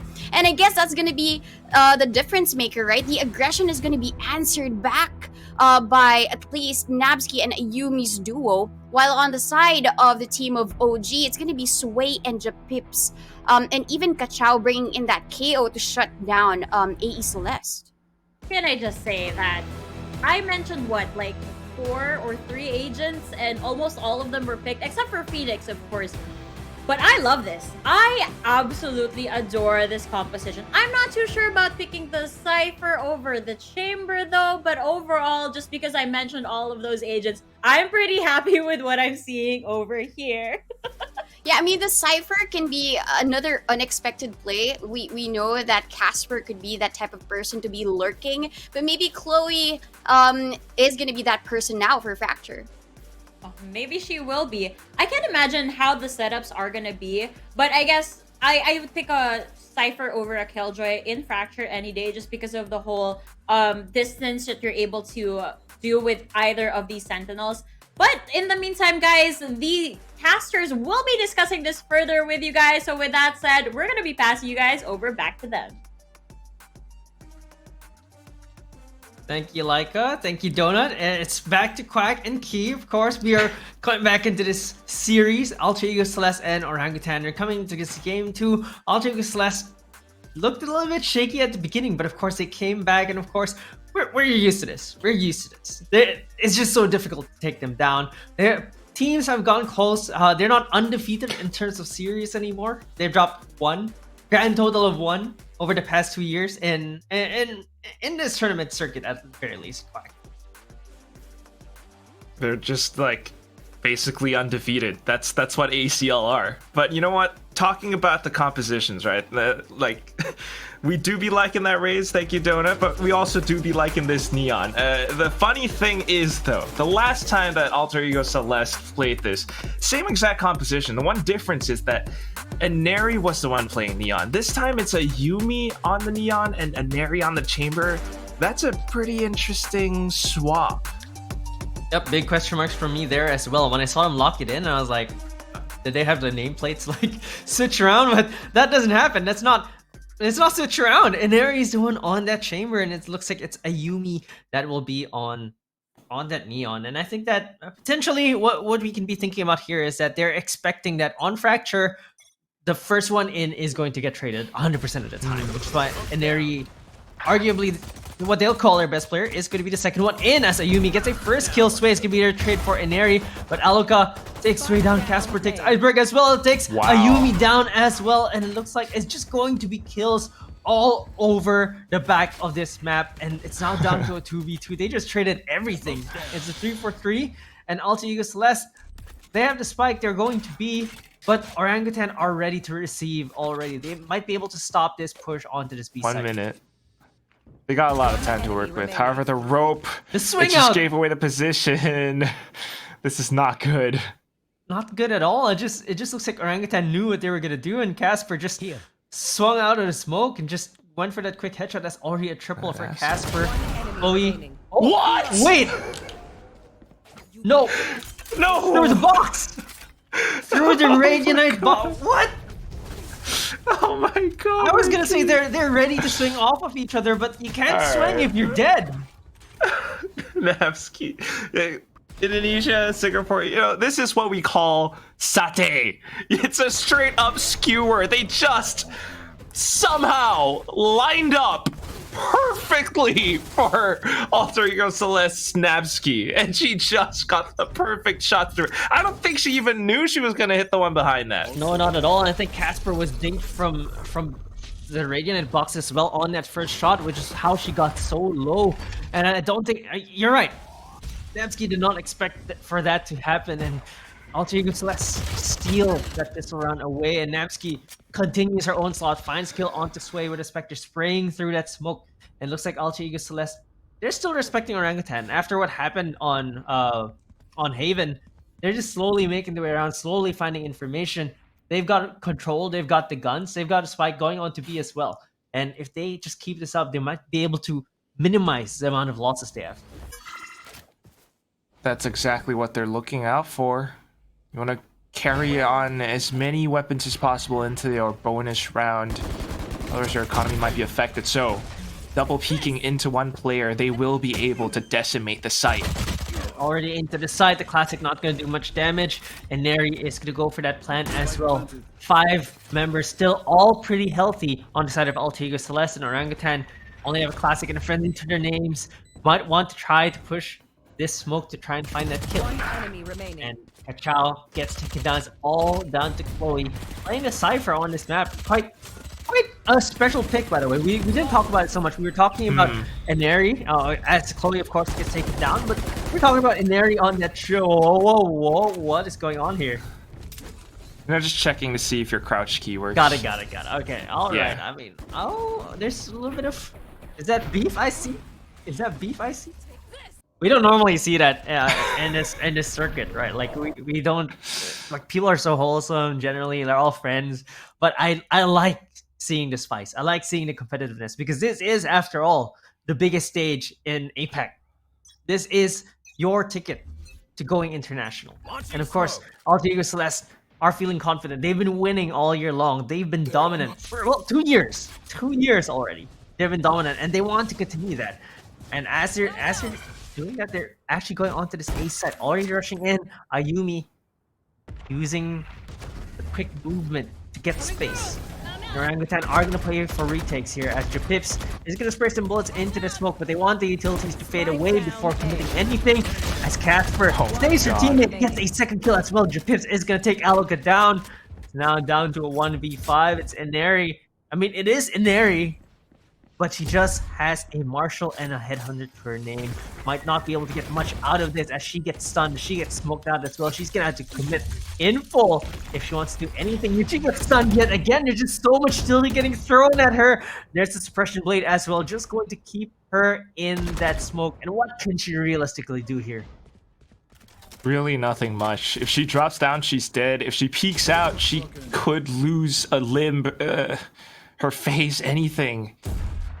It comes down to the careful peeks, but looking at how OG are positioned, they're not going to give it to her. She peeks out. It's a bit of a crossfire setup coming in from Link as well. Just did a little bit of damage though. Quite a few of them got their armors taken out, so that's going to have to be a rebuy from Orangutan. But I think what really hurt Alter Ego Celeste there was not being able to get the spike down. Yeah, that's true for any attackers. Just not getting the spikes down means that looking at two of them had to settle for light armor. I think for the first round, I forget if they actually got the spike down after the kill. Yeah, and that's something that they really have to be careful about. I mean, this is the thing about Fracture, right? It's 4 separate sectors. It's one of those chaos maps, and you really have to know how to wreak havoc in order to make it work. When you're working against a team that has a full buy, you want to be very careful about it, and that's why OG are being respectful in this time as well. You want to tame that chaos, and right now it seems like both teams are fighting for that control because it's still your rifles versus rifles right now. Neither team has been really dominant in these first 3 rounds, but this is where it can go either way, right? This buy round for both teams. Whoever converts this will have a better time moving forward. And on the side of Orangutan, they're the ones finding the first kill. You get the kill onto Inari. That's everyone's been hyping her, the best player in the server, the best player in the tournament. You take her out, this makes your job a little bit easier. There's a Nightfall coming out from Namsky, who's gotten all these kills and the clutch on that first round. Able to use that, but not able to capitalize too much on it. But Natsuki is gonna just use her aim to take Casper down. No need for that decay. She's gonna get a headshot with the Vandal. Sway is on top, but she gets taken down by Ayumi, and Orangutan are losing control over the site. And they had everything under their control as well. Sway in the best possible spot, but now the retake's going through. Yep, Japips using the flash, swings out to take Aloka down. 2v3 still doable for them, trying to go into doors, but are they going to check Namsky? Yes, they are. They take her down. They swing out. Ayumi is going to get a first kill, though. Uses the relay bolt to buy a little bit of space. Dashes away to safety. Japips, 1v2 for her. She does have the Vandal. She can still win this because she does have the firepower. If she can isolate these 1v1s, might be able to be good for her. Gets the first, gets the second as well. Japips gets the clutch. I can't believe what she's done. She's just gotten a 1v2. She had no business winning that. They thought they had a crossfire, but she just took those 1v1s, and indeed, she secures that for Orangutan. Pips again. She goes in and she pops them, bursts them like bubble wrap. And it's just this very careful approach, a stutter stepping in and out, be able to isolate that duel. This is the hallmark of a great player, but of course, again, it comes down to that teamwork that they had.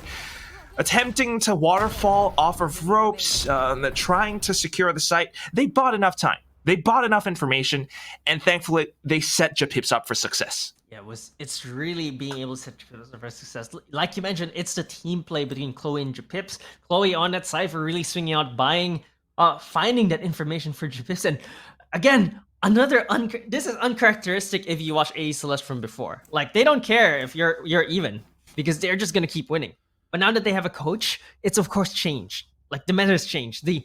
The idea of when we should call a timeout has changed because it's the coach that's saying, hey, we need a timeout. Hey, we need to figure this out because you don't want to go too far deep into this. And, Fracture, we used to feel that it was an AE Celeste map. And the reason for that was when it was new, Alter Ego Celeste were the ones that had the fundamentals to really rock that map. The utility usage and everything, they were the first ones to try out the new agents on this map, different compositions as well.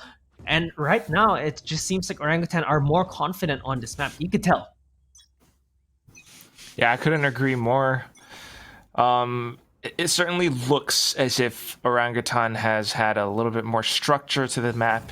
But it's, again, like you mentioned before, you have to know how to tame this chaos. If you lose control over it, then you're going to lose so much over different portions of the map. That's the thing. There's a lot of push and pull. And looking at how OG are playing right now, they are taking this by the reins.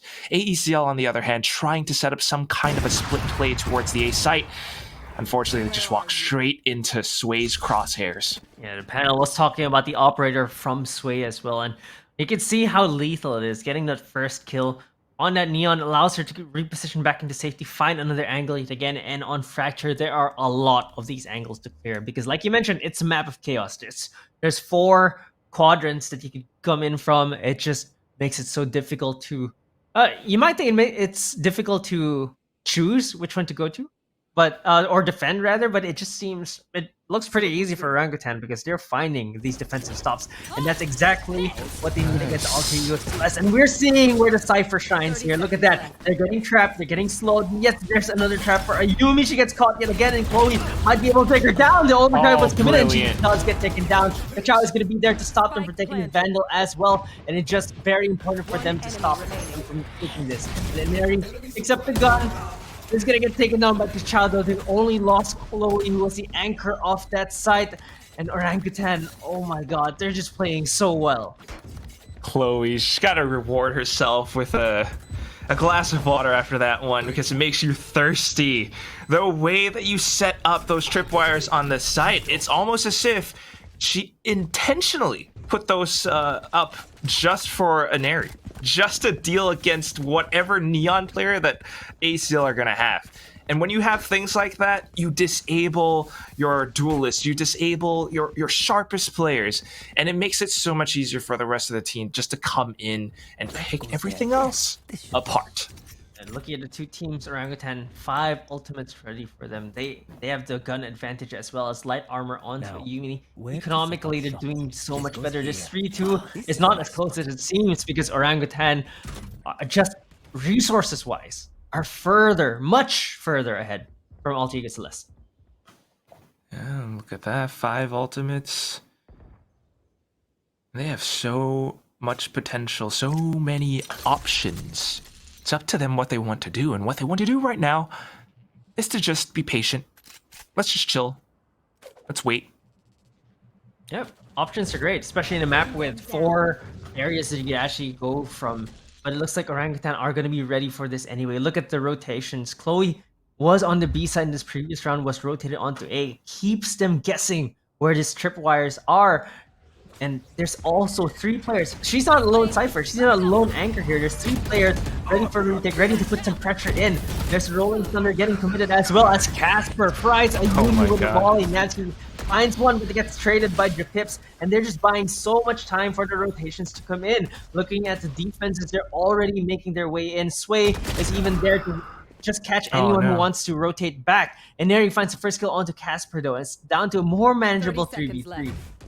There's a drop coming from Dish. Kachao Nice. takes Iceberg down. And there he has to pick up this fight as Aluka finds Kachao. Takes it down to a 2v2, but Aluka's really low. Rolling Thunder getting committed by Japips. Buys some time. There's Orbital Strike getting committed as well. Japips just makes it out all free. There's the dash coming in from the Neon. Really Bolt comes in with an overdrive, but Inari takes it down. She's down very low though. Japips has to go in this clutch again. 1v2 for her. Both low. Just 1 bullet for each one. Has to isolate the 1v once and again. Finds the first one. Uses the flash. Dodges the bullet from the Tour de Force. And Neri takes her down though using the Tour de Force. A big commitment from Alter Ego Celeste, but they needed this round. Just to turn things around, to flip the tables, as it were. The tour de force. The one game changer in this round to make it happen. All at the hands of Aneri. They really needed it to prevent themselves from going on yet another eco, and thankfully for them, it worked. Yeah, they really needed that because looking at the game state right now, they're equal. Everyone has guns. There's 2 ultimates on Orangutan's side. It's 3-3. If Alter Ego Celeste lost that was gonna be a hard hit onto the resources coming into this next round. But keeping it even is just really what they wanted there. Really winning that round. And that Tour de Force might have looked like an overinvestment, but Inari was down to 34 HP. Needed that 1 shot, 1 kill to stop Japips from clutching that yet again. And Alter Ego Celeste, they're starting to figure out, okay, we play slow this time around. Orangutan though, they're getting a lot of information by pushing out here. They pushed out on Dish. They know that no one's playing on that backside. They know that it's likely going to be from the front. And they're just happy go for this retake. They're just happy not engaging Alter Ego Celeste from off the bat. This could be a problem too, though. Like I mentioned, the push and the pull. You push onto another site, but you're pulling back your defenses. You're leaving A open. And that's the situation right now because AECL gets a free plant. It's a free plant. Iceberg puts Spike it down. planted.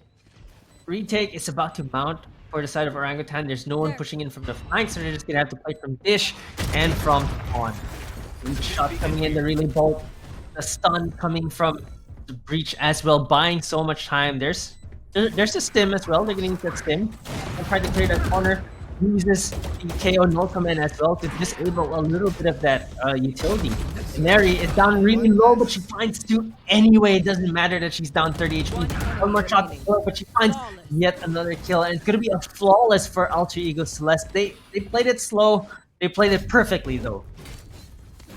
Yeah, it's this careful approach of trying to get information and then working off of it. The moment they saw that the trade marker was destroyed, the moment they saw that A main did not have a single player watching it, they knew the A side was theirs to take. They knew that they could go in, set up post-plant positions, especially watching out every single angle. Ropes, defenders spawn, it was pristine, and they made it work. It's just really making things work. Whatever strategy you throw, the gunplay, the aim on LG is less unparalleled. And Orangutan, they wanted to go for that retake, but I don't think they had the tools for it. I think they expected it to be able to do a little bit more coming onto that site, but Alti Celeste took advantage of their disarray, their hesitation for that retake. Well, now it comes down to it. Casper trying to do what she can, but then again, it's OGT without the firepower. They can't really work against this. They have to make use of their utilities. They're trying to rotate now, though, but it's all too clear to Alika. Finds the rotations, finds the flank, and they're not going to give anything up. And that's going to be really good for Altigus left if they can keep all of these guns going to the next round, because those stack. Like, you roll over the resources, just make it more difficult for Orangutan to come back into the game. And Kachao gets hit a little bit, down 5 HP as well. I think Orangutan are just trying to be cheeky, trying to see if anyone will make a mistake here. Going to use that Stinger as well, try to go for a burst onto a Yumi Chloe. Trying to find an opening here, and Alika playing with the door though, as Inari takes Chloe down. She does a little bit of damage, but it's going to be yet another flawless round. That's going to be 2 in a row for Altigo Celeste. Yeah, at that point, you can feel that the pressure was on towards the final player for OGT. Once Inari got that frag onto his defender spawn, you know that your back's exposed. You feel that breath down your neck. So you have no choice but to just hold out for the front, and that's where you also get taken out. I mean, this is how Alter Ego Celeste plays once they are in control. So, timeout being called now by OGT's coach Gunnar, and hopefully it's some way for them to come back into this game, because that was their eco round. Now they're heavily investing into this one with Sway on her signature operator. Yeah, that op again on Sway, and I think that's something that to note. Alter Ego Celeste have actually not been doing anything fancy in the past 2 rounds that they've won, or past 3 rounds that they've won. In fact, they just waltz into a site and take control over it, and I think that's the problematic part here, right? For Orangutan, I think they thought that Alter Ego Celeste would change the strategies. That's why they kept pushing Dish. That's why they kept trying to pinch on Dish on that second spawn. But it's just not happening. Alter Ego Celeste are just walking up to A and planting it and saying, well, you're keeping A open, we're just gonna keep planting there. And after many repetitions, sometimes it makes it easier to read, and maybe that's some way that OGT are trying to work their way around this. I mean, we do see some position swapping on the minimap right now, but at the same time, it's just AECL starting to feel familiar again, starting to feel as if they're at home. And this time around, they're playing 3 from that second spawn. They're trying to go onto this B side instead. The Haunt immediately gets taken down. Prowler gets shot down as well. Casper is playing on this B side and just denying that utility, that confirmation coming in from the Fade utility. On the other hand, Alter Ego Celeste, they know that, okay, we're using utility. There might be more of them here. There might be many of them here because all of our utility has been shut down. We don't have any information at all. Sway finds the first kill. There you go. The operator at work. That's exactly what OGT need. Taking that first kill down, and it's on Alika as well. So there's no more smokes from the side of Alter Ego Celeste, which is just going to make it a tad difficult. You're gonna have to rely on a Yumi and her fast lane in order to get into a site, and that's a backup plan if anything. And that's the information play that you're talking about. The way that OGT are holding right now, it's the rug pull. You think that, you know, maybe they're not really holding this, but as soon as you peek out, you get punctured with an op shot. It's an op shot. They're trying to jiggle. Sway not biting the bait. Gets flash now. Uses the fast lane off her own. Just get some space, but she gets seized. She's gonna get a little bit of decay. Chow is gonna be there. Oh no, it's gonna be a trade though. Sway finds a Yumi, but Neski is there. It's a 2 for 2, but a 2v3 for Alter Ego Celeste. They use the Nightfall to get some information, buy some time as well. She's gonna get stunned up. Iceberg is playing on this A main. 3v2 for Orangutan, and they're going up, coming up slowly as they take down Nevsky. They should have a rough idea of where Iceberg is. They know where she is, and 3v1 is just going to be difficult. No rolling thunder. The stun not ready yet. No more flashes on Iceberg. Just gonna use the aftershock, but Chloe is gonna stick it to half. They're gonna have to try to find her. She's trying to buy time, trying to get her off that spike. But they're just holding. They're just holding for Chloe to defuse at Japips. Takes Iceberg down, and Orangutan take her round back. Brilliant adaptation coming in from Orangutan. The operator coming in from Sway doing so much work. As soon as she got the first one, as soon as she saw the repeats, the footsteps, she managed to delay and slow them down. Not only that, she was also able to take another player down with her. So all that amounts to the numbers advantage that OG used in the retake. They pushed in together as a 3-woman squad, and that squad overwhelmed all the defenses that ACL had despite the spike getting planted. Yeah, it's really just playing together as a team. You mentioned it, but we saw it in the 2v3 clutch. We're seeing it now as well in this 3v2 situation to just really close things out. Now, Sway on that operator, that's the biggest problem for Alter Ego Celeste right now. They have to find a way to take her down or at least pressure her so that she doesn't get these first kills. Yeah, they have to be very careful around that though, because they never quite know where she could be. Right now, she's an A main. That kind of leaves B open. However, the tripwires are there for a little bit of backup. Camera spotted out an area as well, though. Now, what option are you left with, Alter Ego Celeste? Less than a minute left on the clock. Still a little bit of time for them to use, and they're going to play on that B side. They're going to want to take it over, but tower is dangerous, and they know that Chloe is on that tower. She has a short, using a shorty, takes Ayumi down. Just shorty tech right there for Chloe. She has a Vandal as well, and that's going to be information. Using that neural theft, it's going to be a 1-for-1 trade. Chow is stuck here. Nabsky is going to take her down, but she's at 30 HP. The Rolling Thunder is going to get committed as well. Counter Rolling Thunder being committed from Iceberg as she buys time. Japips takes her down though. All down to Nabsky. 30 HP on her. Sway and Casper. Last 2 members remaining. That's the defuse going into half. Just shooting a little bit, finding some information here. Nabsky going to try to stop it, but Sway switches to the classic and finishes her off. Man, you gotta love that. Especially that shorty play to start. Once they had that, they knew where the site was getting hit from. They knew how to work their way around it, and of course the retake was just so strong. But again, it's just this smart switch around coming in from OG. It keeps Alter Ego Celeste on their toes. So they're gonna have to think for a different approach right now. And if they lose this one, they're going one step closer towards an eco round. Yeah, they have to be very careful because it really is a matter of being able to break those defenses. And it's the exact, almost the exact same defensive setup, similar for B. Cypher and KO on that tower, but it's Sway that's the one that keeps changing to keep Celeste guessing where this operator is. And unfortunately for Sway, she's lost that bet, that gamble yet again. Like she was playing main just now, they went B. She's playing dish right now, they're on A main. So this operator is just not finding those first kills. It's not too bad. No, for sure. She still finds the kills anyway, but you really want to get those first frags. That's where it pays off the most. Well, without that much information now, she knows that dish is somewhat clear. They're calling out towards A main. They heard the door, so Sway should be moving very soon, but it's been smoked off. It goes in. It's up to Casper to receive. Yep, Casper just takes Inari down. Inari thought she could push out the smoke as an unexpected push, but Casper was ready. Nabsky is the one lurking in the smoke though, as Japips is gonna hold its side, finds 2 kills, walks into the fire, finds a third as well, Japips! And Sway is gonna finish off the last member of Alter Ego Celeste using that overdrive. Last round. Such a strong, impenetrable fortress coming in from Orangutan Esports right now. I don't know if it's Gunner, I don't know if it's Sway as the IGL, but every single one of these girls are playing out of their freaking minds. The way that they're playing so defensively, it just leaves nothing for ACL to pick apart.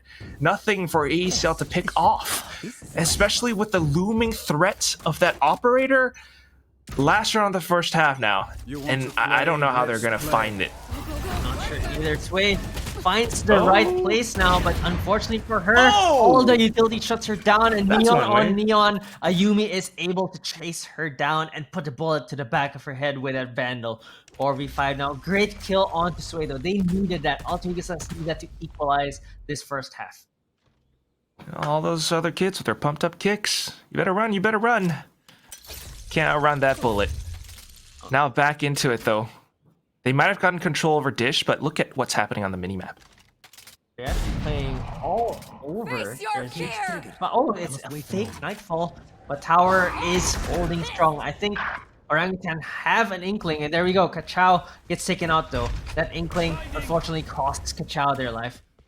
And now down to a 3v5. Chloe trying to hold on to this side, but they're already cutting their rotations. Ayumi's already found Casper, and there he knew Chloe was going to be there. It's all down to Japips yet again. 1v5, she finds the first kill. If she can pull this off, she should probably be the clutchest player of the day. But 1v4 right now is just a little bit too much to ask for. Can she even find the first one as Ayumi is holding that angle? Wow. But she gets the headshot. Japips, can you Rolling do Thunder. this?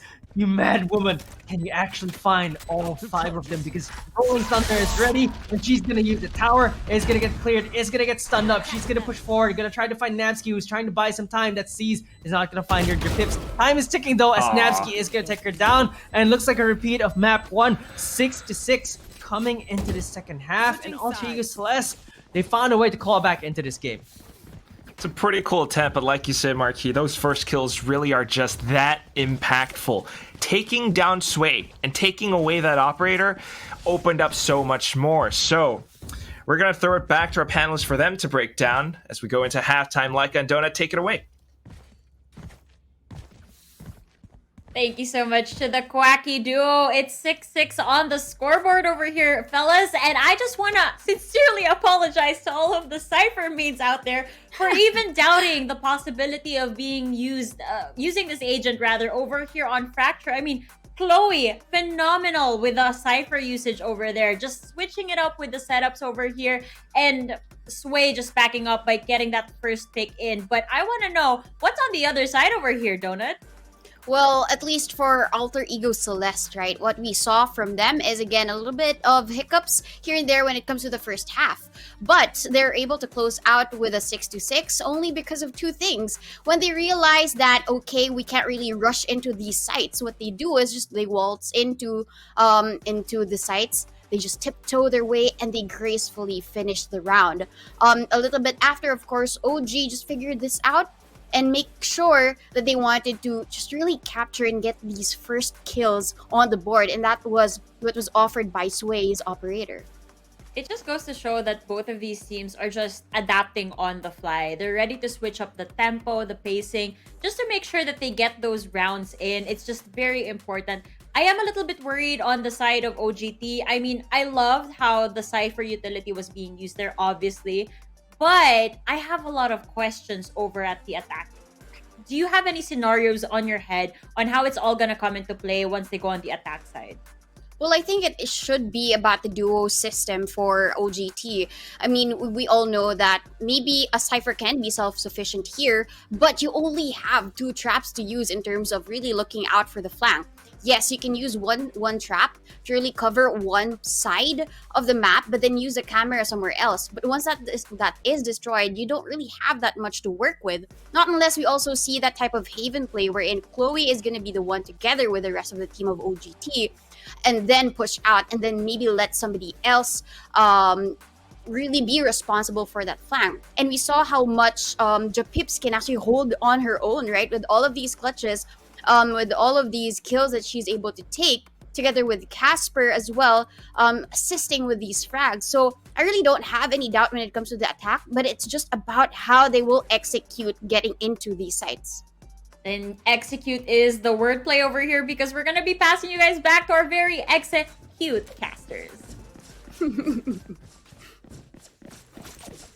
All right, thank you very much, Laika I and can't Donut. believe that just happened.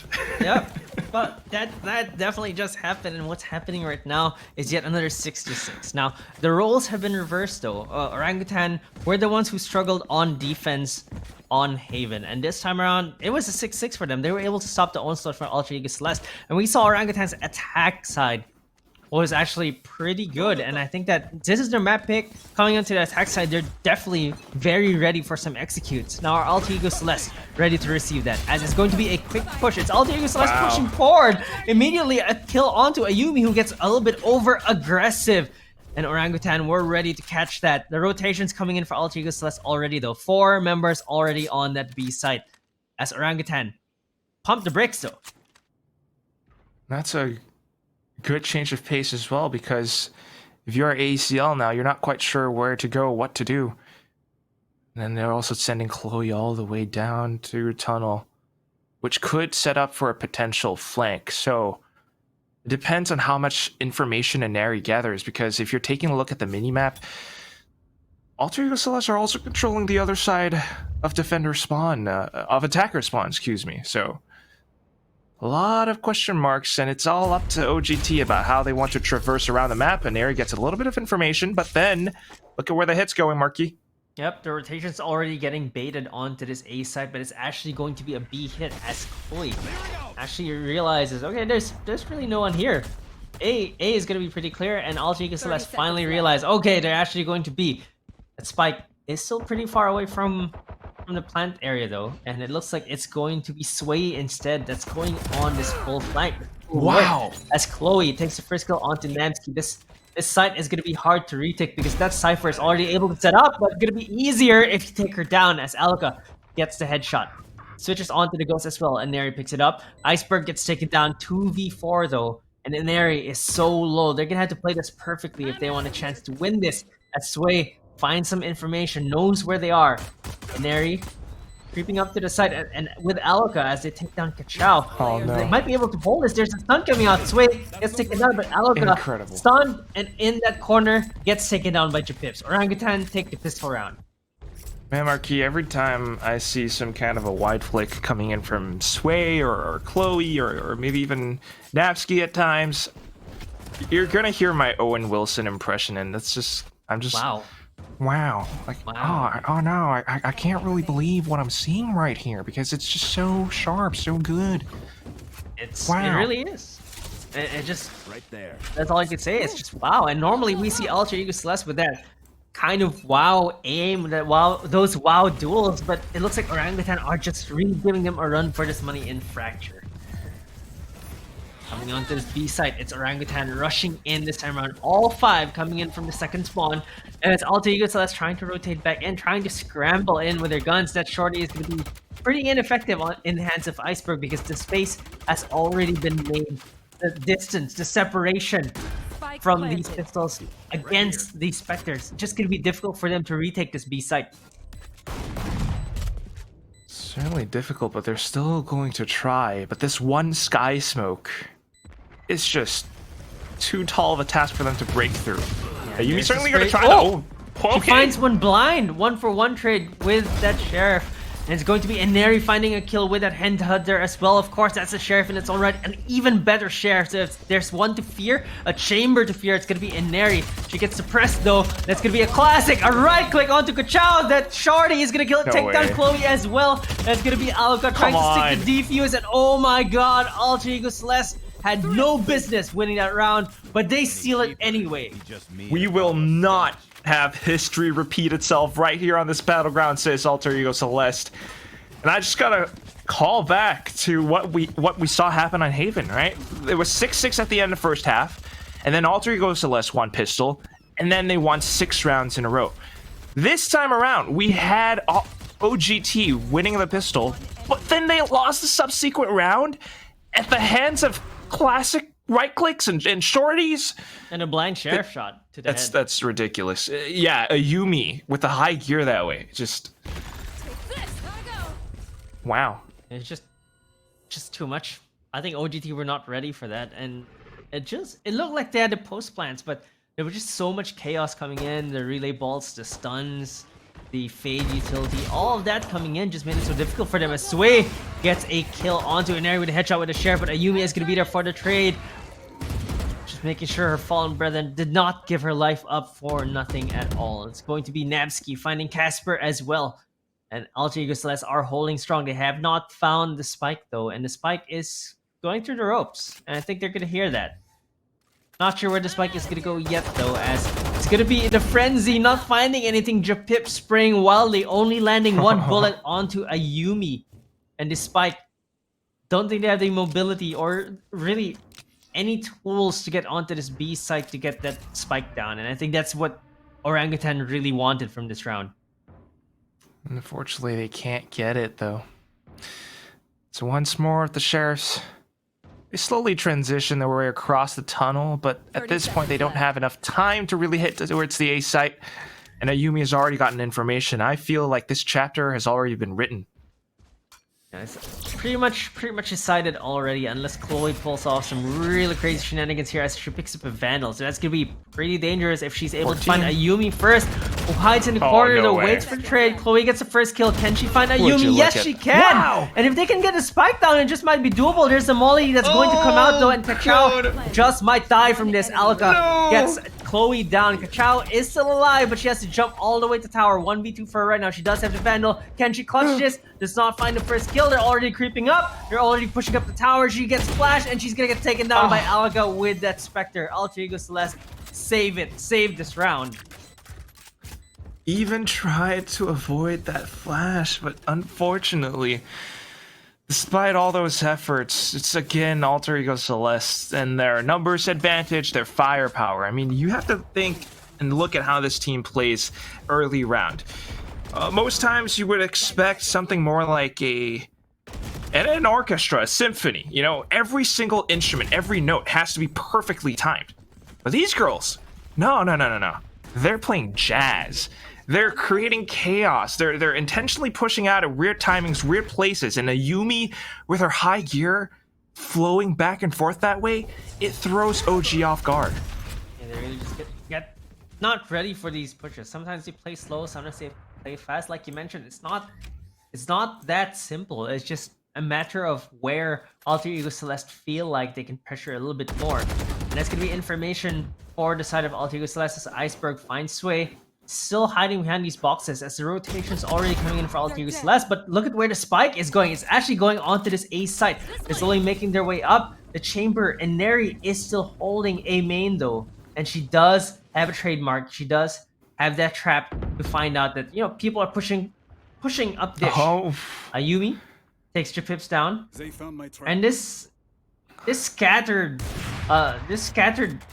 Orangutan push, I'm not sure if it's working out, but Chloe is able to find the operator, find Eneri, and she's able to buy time using that smoke. And on the side what a of selfless- Orangutan, they're already able to make their way onto this A side, but Chloe is gonna get shut down as Ayumi double peaks with Aloka. Aloka getting taken down pretty low, though. 4 HP on her. They use the North Command as well to buy some space as Casper takes one down. Casper wants to peek out of this yet again as the flash comes in. She gets taken down though, but Kachao is going to be there to take Ayumi down, even though it was a 1-for-1 trade. And it's starting to look very good for Orangutan because it's going to be a 1v2 if she can find Kachao. Oh!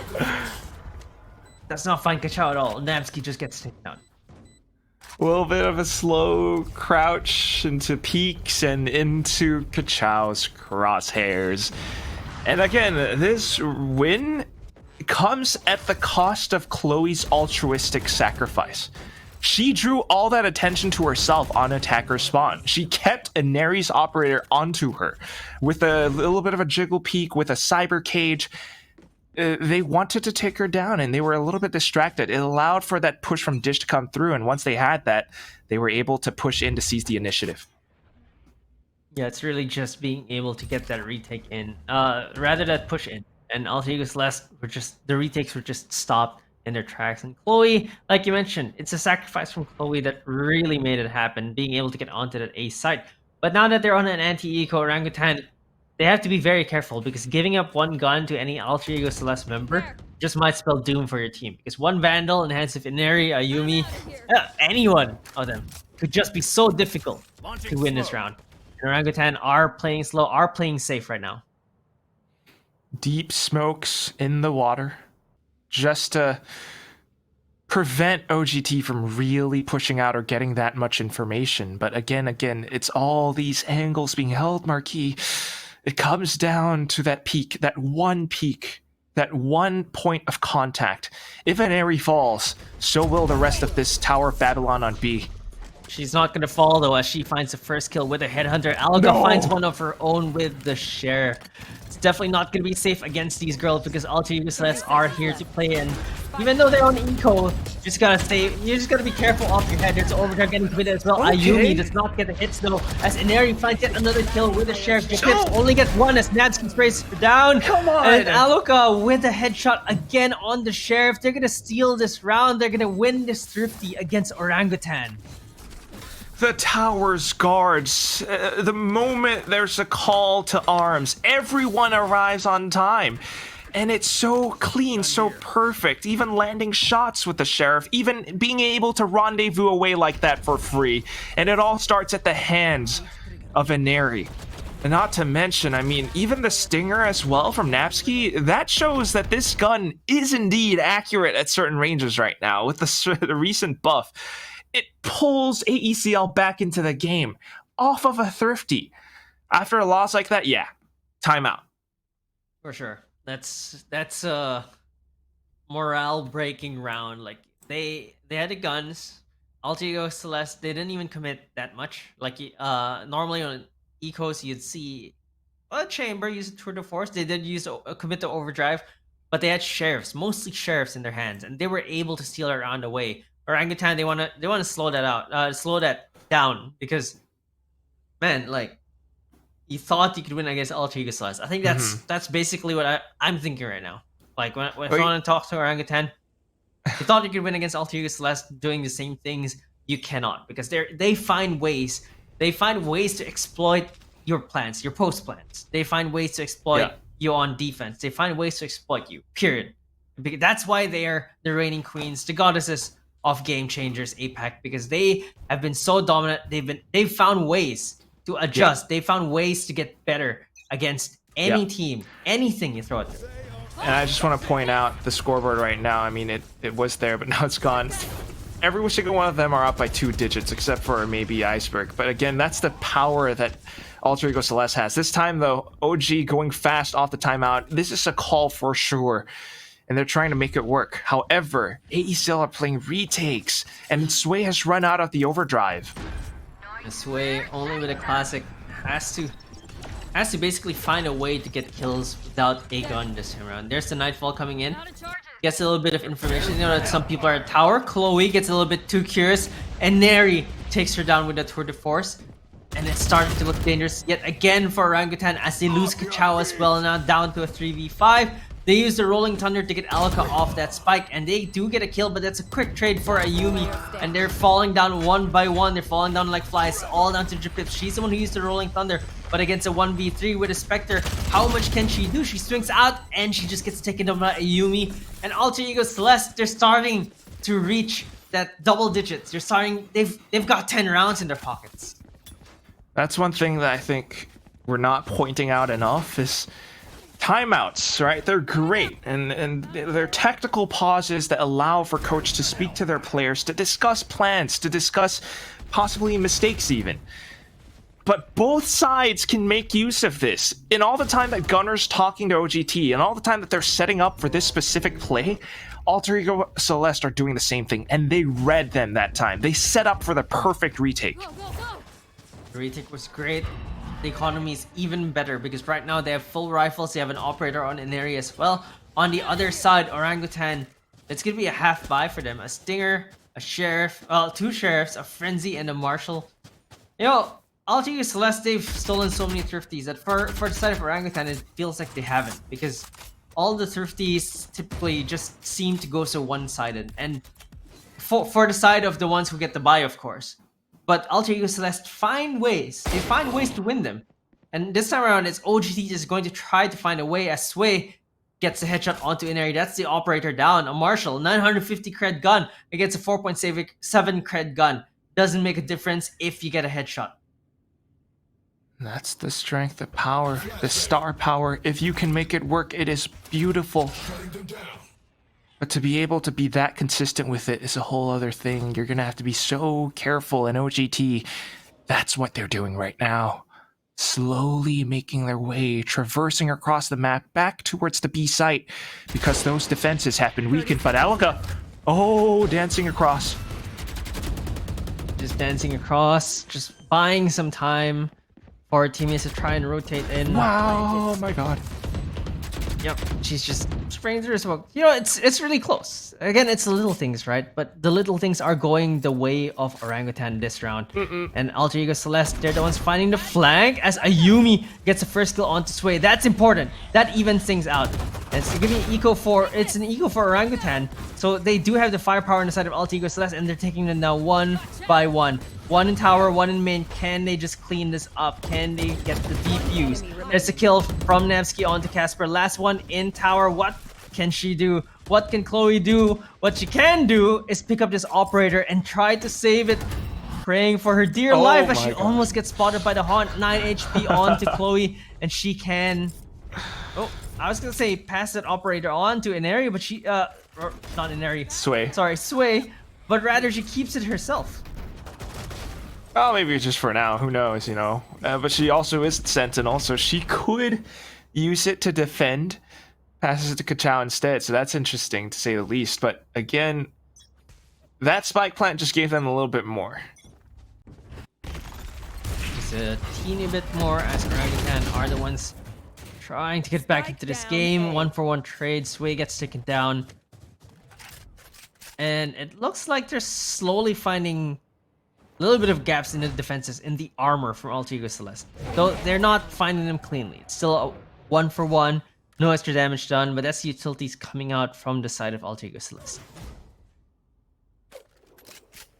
So again, it's that similar play that we saw several rounds before of trying to draw the attention over onto another side, trying to bait out rotations, utilities.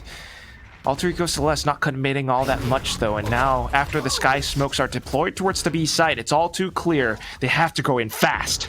They have to rush in. Orangutan, they still have 50 seconds left on the clock, but they do use an null command just to really make that space to go onto this side, and they're gonna save it. To go for the post plant rather. And Aluka finds the first kill onto Casper. No. That trap slowed her down just a little bit, and I think that that was not the right direction that she wanted to run to. Chloe is going to be defending this flank as Nevsky is going to try to swing out of it. Chloe trying to buy some time though. She finds one. I think she knows that there's a second one as well. Gonna be ready to swing that. There's the stun coming out, and the swing is successful. She gets a kill. Inari though with a headhunter finds two with a headshot. Oh my god, Inari is gonna be down to Jabib. She finds one, and Jabib's with a clutch yet again, keeping OGT in this game 9-11 right now. And Jabib's, we've seen her so many times in the clutch, and we've seen her succeed so many times in this game with 22 kills on her. Jabib's is really dominating in this map. Just for a second, a glimpse, a glimmer of Inari baring her fangs, finding 2 frags, but Japips comes back in with her own claws to take that back into her control. Her team, it relies on that. We've seen so many clutches from her, and she's just doing such a phenomenal job at playing around these corners. Again, though, the fast push coming back in from OGT. Coming in, they're really both coming out. There's a counter rolling thunder though to stop this push. They can still back away from this though, but Orangutan seem very committed into retrying into this A site as they push forward through doors. The flash though is gonna blind all 4 of them, and Nevsky is gonna get taken down. Nevsky is gonna take down Sway rather, and 3 players on this A main, not able to find any space, not able to find any opening at all. And Ayumi uses the high gear, gets some information, confirms that they're still there. However, Alter Ego Celeste are not biting at all. They're not really rotating that much as Ayumi finds the first kill onto Japips, the clutch master. Oh, he finds a kill though, but Iceberg is going to be there for the trade. Pesky Iceberg on that side. They have to take her out. And as they try to take her out, Nevsky is there for the trade. Kachao finds one, but Iceberg is the one that peeks out yet again though. And Alter Ego Celeste play that to perfection, really finding the kills, finding the trades, switching the attention from one player to another, and they're now on match point. Anchoring down the site as well. And now match point. Orangutan are gonna have to find whatever they can. I don't know if they actually have enough to buy up in this round, fully at least. So it's gonna be a tough situation, a tough call for them.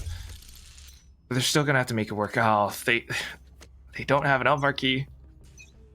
Yeah, they don't have enough creds. They don't have the firepower. They don't really have the ults. It just does not look great for Orangutan right now. Alter Ego Celeste want to close it out here. They don't want a repeat of Haven. This is their best chance, and they have all the firepower. They have the utilities for it as well. They have the Nightfall.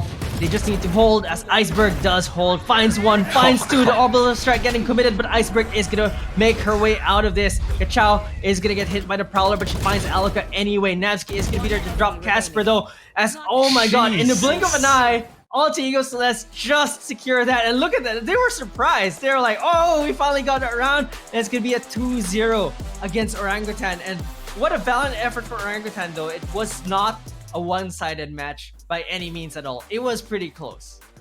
Yeah, unfortunately not as close as it needed to be, but still a really nice performance coming in from Orangutan Esports with this new added team synergy, with his new strategies coming in as well. However, Alter Ego Celeste again just dominate through mechanics and mechanics alone. So maybe they can like reward themselves with a glass of water after that, because you know why, Marquis? You know why? Why? H2O. All right. I'll see myself out. I'll take it. Please see yourself out, and I'll take the rest of it as. You know, I was gonna say that even W Streaks was able to kind of make it pretty close against Alter Ego Celeste. So while it seems like they're still very dominant, I think teams are starting to figure some things out. They're trying to take rounds away from Alter Ego Celeste. Like it's not your dominant games over and over again. They did have a 13-1 though, but man, like our team's getting better across the board. And now so much better. What's going to be really exciting is of course our panel, because they're going to be breaking this series down and the dominance of Alter Ego Celeste. Panel, take it away. That's us. We are the panel, and we have taken it away from Quack and Key and Donut. Oh my goodness, this game. I was hoping that, we could reach game number 3, but it didn't happen. We're not here. It's a repeat of the first map that we just witnessed. But everything was so close though, these rounds, leaving AE to at least 2 people left when it comes down to the wire, right? But all of these is actually just because AE Celeste, they kept to their identity. They want to play it slow, they want to play it careful. And as mentioned by Quack, right, they play like turtles. And when it comes down to playing turtles, the shell isn't been able to be cracked by OGT no matter how much they tried. Yes, there were some rounds where hope was actually glimmering from their eyes, but it's all about the firepower of AE Celeste, and that's the reason why they couldn't really win out these rounds, because even against Ecos, AE actually win these out. OGT, yes, there are a couple of wins here and there, and also signs of life from Japips being able to clutch it out twice. I know. If you're talking about glimmer of hope, it was always Japips. How many times did we see her just left alone in a round, trying to defend or trying to prevent the diffusion of the spike, just throwing out all of the utility she could possibly throw, just to delay as much as possible, but it just wasn't enough. And it just goes to show that Alter Ego Celeste just has a mastery of their composition, of the way they rotate on the map, and the way that they just play off of each other. It's just so spot on. You always see the trades coming in. There's always a buddy system that's happening. And I guess that's just the edge that this team really has. The years of experience that they've had together, and just the whole chemistry that they've had as a team going on. But again, I have to mention, once again over here, Donut, Nabsky is going to be our MVP. I don't even have the words to say it, but the ACS, when it comes to the fade, it's always there. Look at this assist. Look at that. Yeah, Nabsky has been playing so well for the team, not just with the assists, right? But also when it comes to the aggression, it's answered by those two first kills that she was able to bring up in her pocket. But even for Japips, right, when we look at her stats, it's also very high. The initiators are shining for this map of Fracture, and it just really goes to show with how the map is structured. Your initiators have so much to work with. It becomes their playground. But at this point, AE Celeste, as you mentioned, because of their experience, because of their mastery of this composition, it wasn't broken down here by OGT. I think there were a couple of timeouts here and there, but I think in that time wherein they really had to focus on a response against AE, it wasn't just enough. What I just also noticed for OGT though was the amount of conditioning that they were trying to trick AE Celeste every now and then. It was when that happened, when Sway actually kept waving that I'm here, and then eventually they got caught off guard. when that already was a flag being waved there by Sway, they didn't buy it anymore. They just really had Aloka be the anchor for the team, make sure that the sights aren't going to be pushed forward, and then that's what leaves OGT with just four for the attack, and that's just what OGT needed to really fight for during that time. It's just the amount of deception that OGT showed, but Celes, they're actually the queens of deception.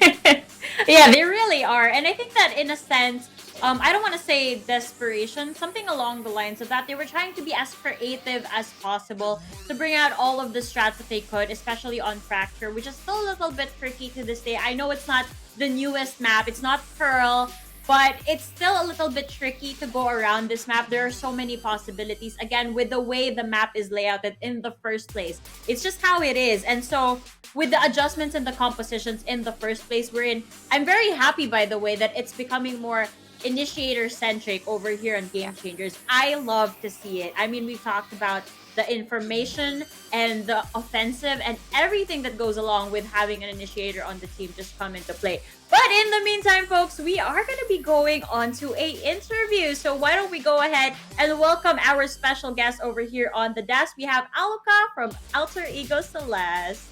Hi! Hello. Hi, how are you feeling over there? I see a little bit of a smile on your face. Did you guys expect that win?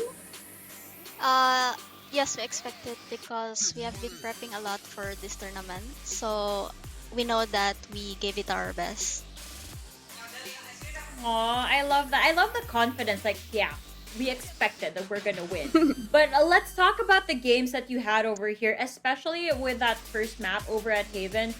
Oh my god, you are a phenomenal Astra player. You have to tell me what was going through your head throughout the rounds. Was there a little bit of panic, especially when you guys saw that your opponent was starting to catch up on the scoreboard? No, we take rounds. We take the game round by round. So it doesn't matter until one of us reaches 13, right? So we just play like we think about what they're doing and how we gonna counter them. And the timeouts really help. Like our coach really told us to like calm down and like don't panic since they're catching up to us. Well, round after round, and you all know that it's not over till it's over. But I do want to ask you something of a personal question. How has the welcoming been for you guys at Alter Ego? There, you've flown a long way. You've been taken in by the team. What are you feeling right now? I'm feeling very happy. The team really is like very nice towards me. When I first joined, I was very nervous of joining the like one of the best teams, and they were very welcoming. So it's nice. Aw, that's very nice. I'm happy that you found your place in your team right now. But that is going to be it for our interview. Thank you so much, Aloka. Congratulations, and I wish you guys the best of luck for the rest of your journey in this tournament. Thank you. Oh my gosh, that's so adorable though. I'm so happy whenever these players just find a home, because sometimes, you know, you try to have as much experience as you can, but at the end of the day, it's still your chemistry and the synergy that you have with the rest of your teammates that is really important. And I guess for Aloka, especially right now in the performance that she showed us, she's really comfortable where she's at. Definitely, with the amount of kills she's able to get, right? We all know her to be that duelist for her former team, but now we've actually just thrown in the hat towards her because she's wearing the crown of being controller, Alo controller in the house and in that interview. Yeah, definitely has been. But folks, we are gonna take a quick pause, quick break. In the meantime, when we return, it's going to be the final series of the day, so make sure you don't let that one pass.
again. We back again. I'm bouncing up before they count to 10. We back again.